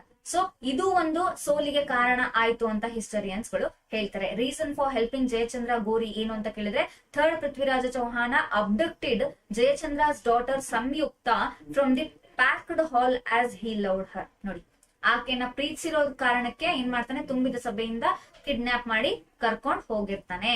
ಎಸ್, ಈಗ ಎರಡನೇ ಬ್ಯಾಟಲ್ ಆಫ್ ತರೈನ್ ಮುಗಿದ ನಂತರ ಏನಾಯ್ತು, as per various historical sources it is stated that Prithviraj Chauhan was captured and summarily executed while other medieval sources state that Prithviraja was taken to capital at Ajmer where Muhammad planned to reinstate him as a Ghurid vassal. ನೋಡಿ ಏನು ಅಂತ ಕೇಳಿದ್ರೆ, ಪೃಥ್ವಿರಾಜ ಚೌಹಾಣನನ್ನ ತನ್ನ ಗುಲಾಮನನ್ನಾಗಿ ಮಾಡಿ ಅಜ್ಮೀರ್ಗೆ ವಾಪಸ್ ಕರ್ಕೊಂಡು ಹೋಗಿ ಅಲ್ಲಿ ಮೊಹಮ್ಮದ್ ಗೋರಿ ತನ್ನ ದಾಸತ್ವವನ್ನ ಸ್ವೀಕಾರ ಮಾಡುವಂತೆ ಪೃಥ್ವಿರಾಜ ಚೌಹಾಣನಿಗೆ ಟಾರ್ಚರ್ ಮಾಡ್ತಾನೆ ಅಂತ ಕೆಲವೊಂದು ಇತಿಹಾಸಕಾರರು ಏನ್ ಮಾಡಿದ್ದಾರೆ, ಇಲ್ಲಿ ತಮ್ಮ ಅಭಿಪ್ರಾಯಗಳನ್ನ ವ್ಯಕ್ತಪಡಿಸಿದ್ದಾರೆ. Some times later Prithviraj rebelled against Mohammad and was killed for treason. ನೋಡಿ, ಕೆಲವು ದಿನಗಳ ನಂತರ ಏನಾಗುತ್ತೆ, ಪೃಥ್ವಿರಾಜ ಚೌಹಾಣ ಮೊಹಮ್ಮದ್ ಗೋರಿಗೆ ವಿರುದ್ಧ ದಂಗೆ ಎದ್ದಾಗ ಅಲ್ಲಿ ಪೃಥ್ವಿರಾಜ ಚೌಹಾಣನನ್ನ ಕೊಲೆ ಮಾಡಲಾಗ್ತದೆ ಅಂತ ನಮಗೆ ಗೊತ್ತಾಗುತ್ತೆ. Whatever Prithviraj Chauhan's fate, his kingdom fell to the Ghurid forces with relative ease, eventually subjugating the entire Gangetic plain in less than a decade and reaching as far as Bengal. ನೋಡಿ ಏನಾಯ್ತು, ಹೆಂಗೋ ಏನೋ ಆಗಿ ಪೃಥ್ವಿರಾಜ ಚೌಹಾಣ ಸೋತು ಆತನ ಕಿಂಗ್ಡಮ್ ಎಲ್ಲ ಮೊಹಮ್ಮದ್ ಗೋರಿಯ ವಶವಾಗಿ ಅಲ್ಲಿಂದ ಏನಾಗುತ್ತೆ, ಇಡೀ ಗಂಗಾ ನದಿಯ ಬಯಲು ಪ್ರದೇಶ ಏನಿದೆ ಅದೆಲ್ಲ ಉದ್ದಕ್ಕೂ ಮೊಹಮ್ಮದ್ ಗೋರಿಯ ಕೈವಶವಾಗುತ್ತೆ. ಬೆಂಗಾಲ್ ವರೆಗೂ ಬರೋದಕ್ಕೆ ಅವರಿಗೆ ತುಂಬಾ ಟೈಮ್ ತಗೊಳ್ಳೋದಿಲ್ಲ ಅಂತ ಇಲ್ಲಿ ಹೇಳಲಾಗ್ತದೆ. Yes, okay. Next, the second battle of Tarain is significant among the Turkish and Arab invasions of India in the sense that though the Ghurid kingdom would not last, the Islamic presence that it had brought in its wake ensured that it would have a permanent base influencing the cultural dynamics and history of the Indian subcontinent from that point on ಅಂತ ಹೇಳ್ತಿದ್ದಾರೆ. Point on, yes. ನೋಡಿ ಏನ್ ಹಂಗಂದ್ರೆ, ಈ ಎರಡನೇ ಯುದ್ಧ ಏನಿದೆ, ತರೈನ್ ಯುದ್ಧ, ಇದು ಮುಂದೆ ಯಾವುದಕ್ಕೆ ದಾರಿ ಮಾಡಿಕೊಡುತ್ತೆ ಅಂತ ಕೇಳಿದಾಗ ಈ ಹಿಂದೂ ರಾಜರಲ್ಲಿ ಒಕ್ಕಟ್ಟಿಲ್ಲ ಅನ್ನೋದು ಗೊತ್ತಾಗುತ್ತೆ. ಯಾವ ರೀತಿಯಾಗಿ ಮೊಹಮ್ಮದ್ ಗಜನಿ ಆಳ್ವಿಕೆಗೆ ಬಂದ, ಯಾವ ರೀತಿಯಾಗಿ ಮೊಹಮ್ಮದ್ ಗೋರಿ ಆಳ್ವಿಕೆಗೆ ಬಂದ, ನಮ್ಮ ಭಾರತ ದೇಶದಲ್ಲಿ ಅಂಥ ಒಂದು ಸಿಚುವೇಶನ್ ಗಳನ್ನ ನೋಡ್ಕೊಂಡು ಇಸ್ಲಾಂ ಧರ್ಮ ಏನಾಗುತ್ತೆ, ಒಂದು ಅಚ್ಚಳಿಯಲಾರದಂತೆ ನಮ್ಮ ಭಾರತ ದೇಶದಲ್ಲಿ ಒಂದು ಬೆಂಚ್ ಮಾರ್ಕ್ ಸೆಟಪ್ ಆಗುತ್ತೆ. ಅಲ್ಲಿಂದ ಇಸ್ಲಾಂ ಧರ್ಮದ ಪ್ರಚಾರ ಜಾಸ್ತಿ ಮಾಡಿರ್ತಾನೆ ಯಾರು, ಮೊಹಮ್ಮದ್ ಗೋರಿ, ಹೌದಲ್ವಾ? ಸೊ ಅವನ ಮೇನ್ ಉದ್ದೇಶ ಅದೇ ಇರುತ್ತೆ. ಅದಕ್ಕೇನಾಗುತ್ತೆ, ಈ ಅಚ್ಚಳಿಯಲಾರದಂಗೆ ಈಗ್ಲೂ ಕೂಡ ನಮ್ಮ ಇಸ್ಲಾಂ ಧರ್ಮ ಏನಿದೆ ನಮ್ಮ ಭಾರತ ದೇಶದಲ್ಲಿ ಇದೆ ಅನ್ನೋದಕ್ಕೆ ಕಾರಣ ಇದೇ ಟರ್ಕಿಶ್ ಮತ್ತೆ ಅರಬ್ ಅಟ್ಯಾಕ್ಸ್ ಗಳು ಅಂತ ಒಂದು ತಮ್ಮ ಪಾಯಿಂಟ್ ಆಫ್ ವ್ಯೂ ಅನ್ನ ಹಿಸ್ಟೋರಿಯನ್ಸ್ ಗಳು ಇಲ್ಲಿ ಹೇಳ್ಕೊಡ್ತಾ ಇದ್ದಾರೆ. ಎಸ್ ಗೈಸ್, ಸೊ ಇಲ್ಲಿಗೆ ಏನಾಯ್ತು, ಎರಡನೇ ತರೈನ್ ಕಾಳಗ ಇಂಪಾರ್ಟೆಂಟ್ ಯುದ್ಧ ಏನಿತ್ತು ಅದು ಮುಗ್ದಿದೆ. Yes, any doubts here? ಏನಾದ್ರೂ ಡೌಟ್ಸ್ ಇದಾವ ನಿಮಗೆ? ಏನಾದ್ರೂ ಡೌಟ್ಸ್ ಇದಾವಪ್ಪ? ನೋಡಿ, 1192 ನಂತರ 1194ರಲ್ಲಿ ಬ್ಯಾಟಲ್ ಆಫ್ ಚಾಂದ್ವಾರ್ ಅಂತ ಆಗುತ್ತೆ. ಯಾರ್ಯಾರಿಗೆ? ಮೊಹಮ್ಮದ್ ಗೋರಿಗೆ ಮತ್ತೆ ಜಯಚಂದ್ರನಿಗೆ. ಜಯಚಂದ್ರ ಯಾರು ಗೊತ್ತಾಯ್ತಲ್ಲ, ಪೃಥ್ವಿರಾಜ ಚೌಹಾಣನಿಗೆ ಚೀಟ್ ಮಾಡಿ, ಮೋಸ ಮಾಡಿ ಮೊಹಮ್ಮದ್ ಗೋರಿಗೆ ಸಪೋರ್ಟ್ ಮಾಡಿರ್ತಾನೆ ಎರಡನೇ ಯುದ್ಧದಲ್ಲಿ. ಅದೇ ಜಯಚಂದ್ರನಿಗೆ ಮೊಹಮ್ಮದ್ ಗೋರಿಗೆ ಮತ್ತೆ ಯುದ್ಧ ಆಗುತ್ತೆ. ಇಲ್ಲೂ ಕೂಡ ಮೊಹಮ್ಮದ್ ಗೋರಿ ಗೆಲ್ತಾನೆ, ಜಯಚಂದ್ರ ಸೋಲ್ತಾನೆ. ಹೌದಲ್ಲ? ಎಸ್, ಇದಕ್ಕೆ ನೋಡಿ ಹೇಳೋದು, ನಮ್ಮವ್ರನ್ನ ಬಿಟ್ಟು ಬೇರೆ ಹೊರಗಿನವರಿಗೆ ಸಪೋರ್ಟ್ ಮಾಡಬಾರ್ದು ಅಂತ. ಒಂದಲ್ಲ ಒಂದಿನ ಅವರು ನಮ್ಮನ್ನು ಕೂಡ ಏನ್ ಮಾಡ್ತಾರೆ, ಮೋಸ ಮಾಡೇ ಮಾಡ್ತಾರೆ. ಕರೆಕ್ಟ್ ಅಲ್ಲ? ಎಸ್. ಅದ್ರ next 1195-96 he attacked on Anilwada and defeated Bhimadeva two. ನೆನ್ಪಿದ್ಯಾ? ನಿನ್ನೆ ಕ್ಲಾಸ್ ಅಲ್ಲಿ ಹೇಳ್ಬೇಕಾದ್ರೆ ಹೇಳಿದ್ದೆ ನಾನು, ಭೀಮದೇವ ಟು ಅಪ್ರಾಪ್ತನಾಗಿರ್ತಾನೆ, ಮೈನರ್ ಆಗಿರ್ತಾನೆ. ಅವನ ಬದಲು ಅವನ ತಾಯಿ ನಾಯಕಿ ದೇವಿ ಏನ್ ಮಾಡಿರ್ತಾಳೆ, ರೆಪ್ರೆಸೆಂಟೇಟಿವ್ ಆಗಿರ್ತಾಳೆ. ಅಲ್ಲಿ ಈ ಮೊಹಮ್ಮದ್ ಗೋರಿಗೆ ಮತ್ತೆ ನಾಯಕಿ ದೇವಿಗೆ ಗದ್ದರ್ಘಟ್ಟ ಕಾಳಗಾಗಿರುತ್ತೆ. ನಾಯಕಿ ದೇವಿ ಮೊಹಮ್ಮದ್ ಗೋರಿಯನ್ನ ಸೋಲ್ಸಿರ್ತಾಳೆ. ನಂಬಿಕೆ ದ್ರೋಹ. ಎಸ್, ಎಕ್ಸಾಕ್ಟ್ಲಿ ಗಣಿ, ಸೋಲ್ಸಿರ್ತಾಳೆ. ಹೌದಲ್ವಾ? ಹಾ, ಈಗ ಈ ಭೀಮದೇವ ಟು ಏನಾಗಿದ್ದಾನೆ, ಮೇಜರ್ ಆಗಿದ್ದಾನೆ. ಸೊ ನಾಯಕಿ ದೇವಿ ಈಗ ಇಲ್ಲ, ಅವಳು ಸತ್ತೋಗಿರ್ತಾಳೆ. ಸೊ ಆ ಭೀಮದೇವನ ಮೇಲೆ ಅಟ್ಯಾಕ್ ಮಾಡ್ತಾನೆ, ಆ ರಿವೆಂಜ್ ಅನ್ನ ತೀರಿಸ್ಕೊಳ್ತಾನೆ. ಭೀಮದೇವನನ್ನ ಸೋಲ್ಸಿ ಅನಿಲವಾಡವನ್ನು ಕೂಡ ಈತ ಮೊಹಮ್ಮದ್ ಗೋರಿ ಗೆಲ್ತಾನೆ. 1206 he was tortured by the rebellion of the Khokhars. ನೋಡಿ, ಯಾರು ಯಾವ್ದನ್ನ ಬಿತ್ತಾರೋ ಅದನ್ನೇ ಉಣ್ತಾರೆ. ಹೌದಲ್ಲ? ಮೊಹಮ್ಮದ್ ಗೋರಿ ಏನ್ ಮಾಡ್ದ, ಎಲ್ರಿಗೂ ಟಾರ್ಚರ್ ಮಾಡಿ ಮಾಡಿ ಕೊಲೆ ಮಾಡ್ದ. ಅದೇ ರೀತಿ ಖೋಕಾಗಳು ಅಂತಕ್ಕಂತ ಒಂದು ಬುಡಕಟ್ಟು ಜನಾಂಗ, ಖೋಕಾಗಳು. ಆ ಖೋಕಾಗಳು ಯಾವ ರೀತಿಯಾಗಿರ್ತಾರೆ ಅಂತ ಕೇಳಿದ್ರೆ, ಅವರು ನೇಲ್ಸ್, ಉಗುರುಗಳೇ ಇಷ್ಟಿಷ್ಟು ಉದ್ದುದ್ದ ಇರುತ್ತೆ. ತುಂಬಾ ಭಯಾನಕವಾಗಿರ್ತಾರೆ ನೋಡೋದಕ್ಕೆ. ಅಂತ ಉಗುರುಗಳಿಂದ ಚುಚ್ಚಿ ಚುಚ್ಚಿ ಕೊಲೆ ಮಾಡೋದವ್ರು. ವಿಷ ಇರುತ್ತೆ ಅವ್ರ ಹತ್ರ. ಅರ್ಥ ಆಗ್ತಿದ್ಯಾ? ಸೊ ಅಂತ ಖೋಕಾಗಳ ರೆಬೆಲಿಯನ್ ಗ್ಯಾಂಗ್ ನಲ್ಲಿ ಸಿಕ್ಕಾಕೊಂಡು ಈ ಮೊಹಮ್ಮದ್ ಗೋರಿ ಸತ್ ಹೋಗ್ತಾನೆ. ಅವರು ಈತನನ್ನ ಟಾರ್ಚರ್ ಮಾಡಿ ಮಾಡಿ 1206 ಕೊಲೆ ಮಾಡ್ತಾರೆ. Mohammad Ghori died on 15th March 1206 at Damyak. Damyak ಅಂತಕ್ಕಂತ ಒಂದು ಪ್ರದೇಶದಲ್ಲಿ ಮೊಹಮ್ಮದ್ ಗೋರಿಯ ಮರಣ ಆಗುತ್ತೆ. ಕ್ಲಿಯರ್?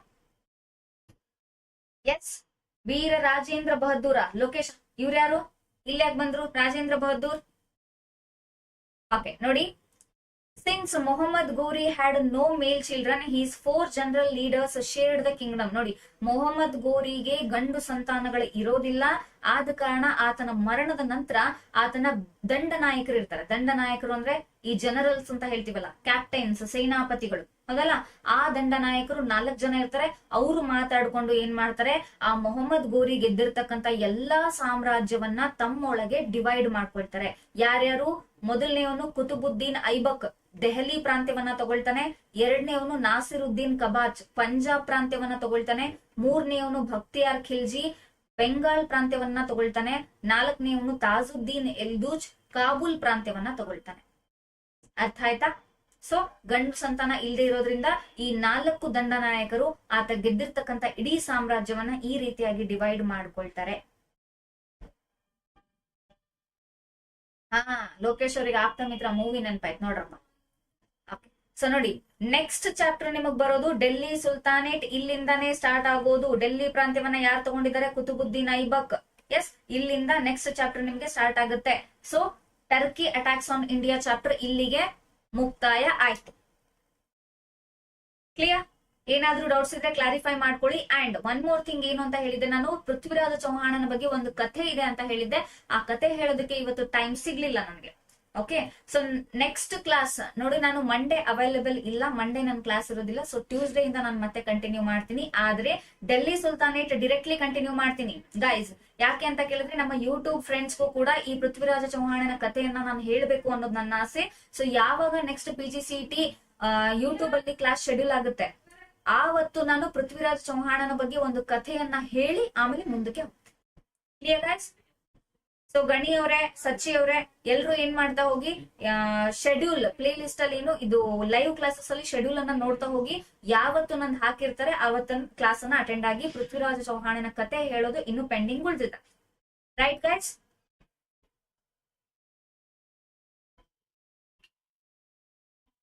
ಓಕೆ, ಸೊ ಸರಿ, ಹಾಗಿದ್ರೆ ಕ್ಲಾಸ್ ಮುಗೀತು, ಟೈಮ್ ಆಯ್ತು.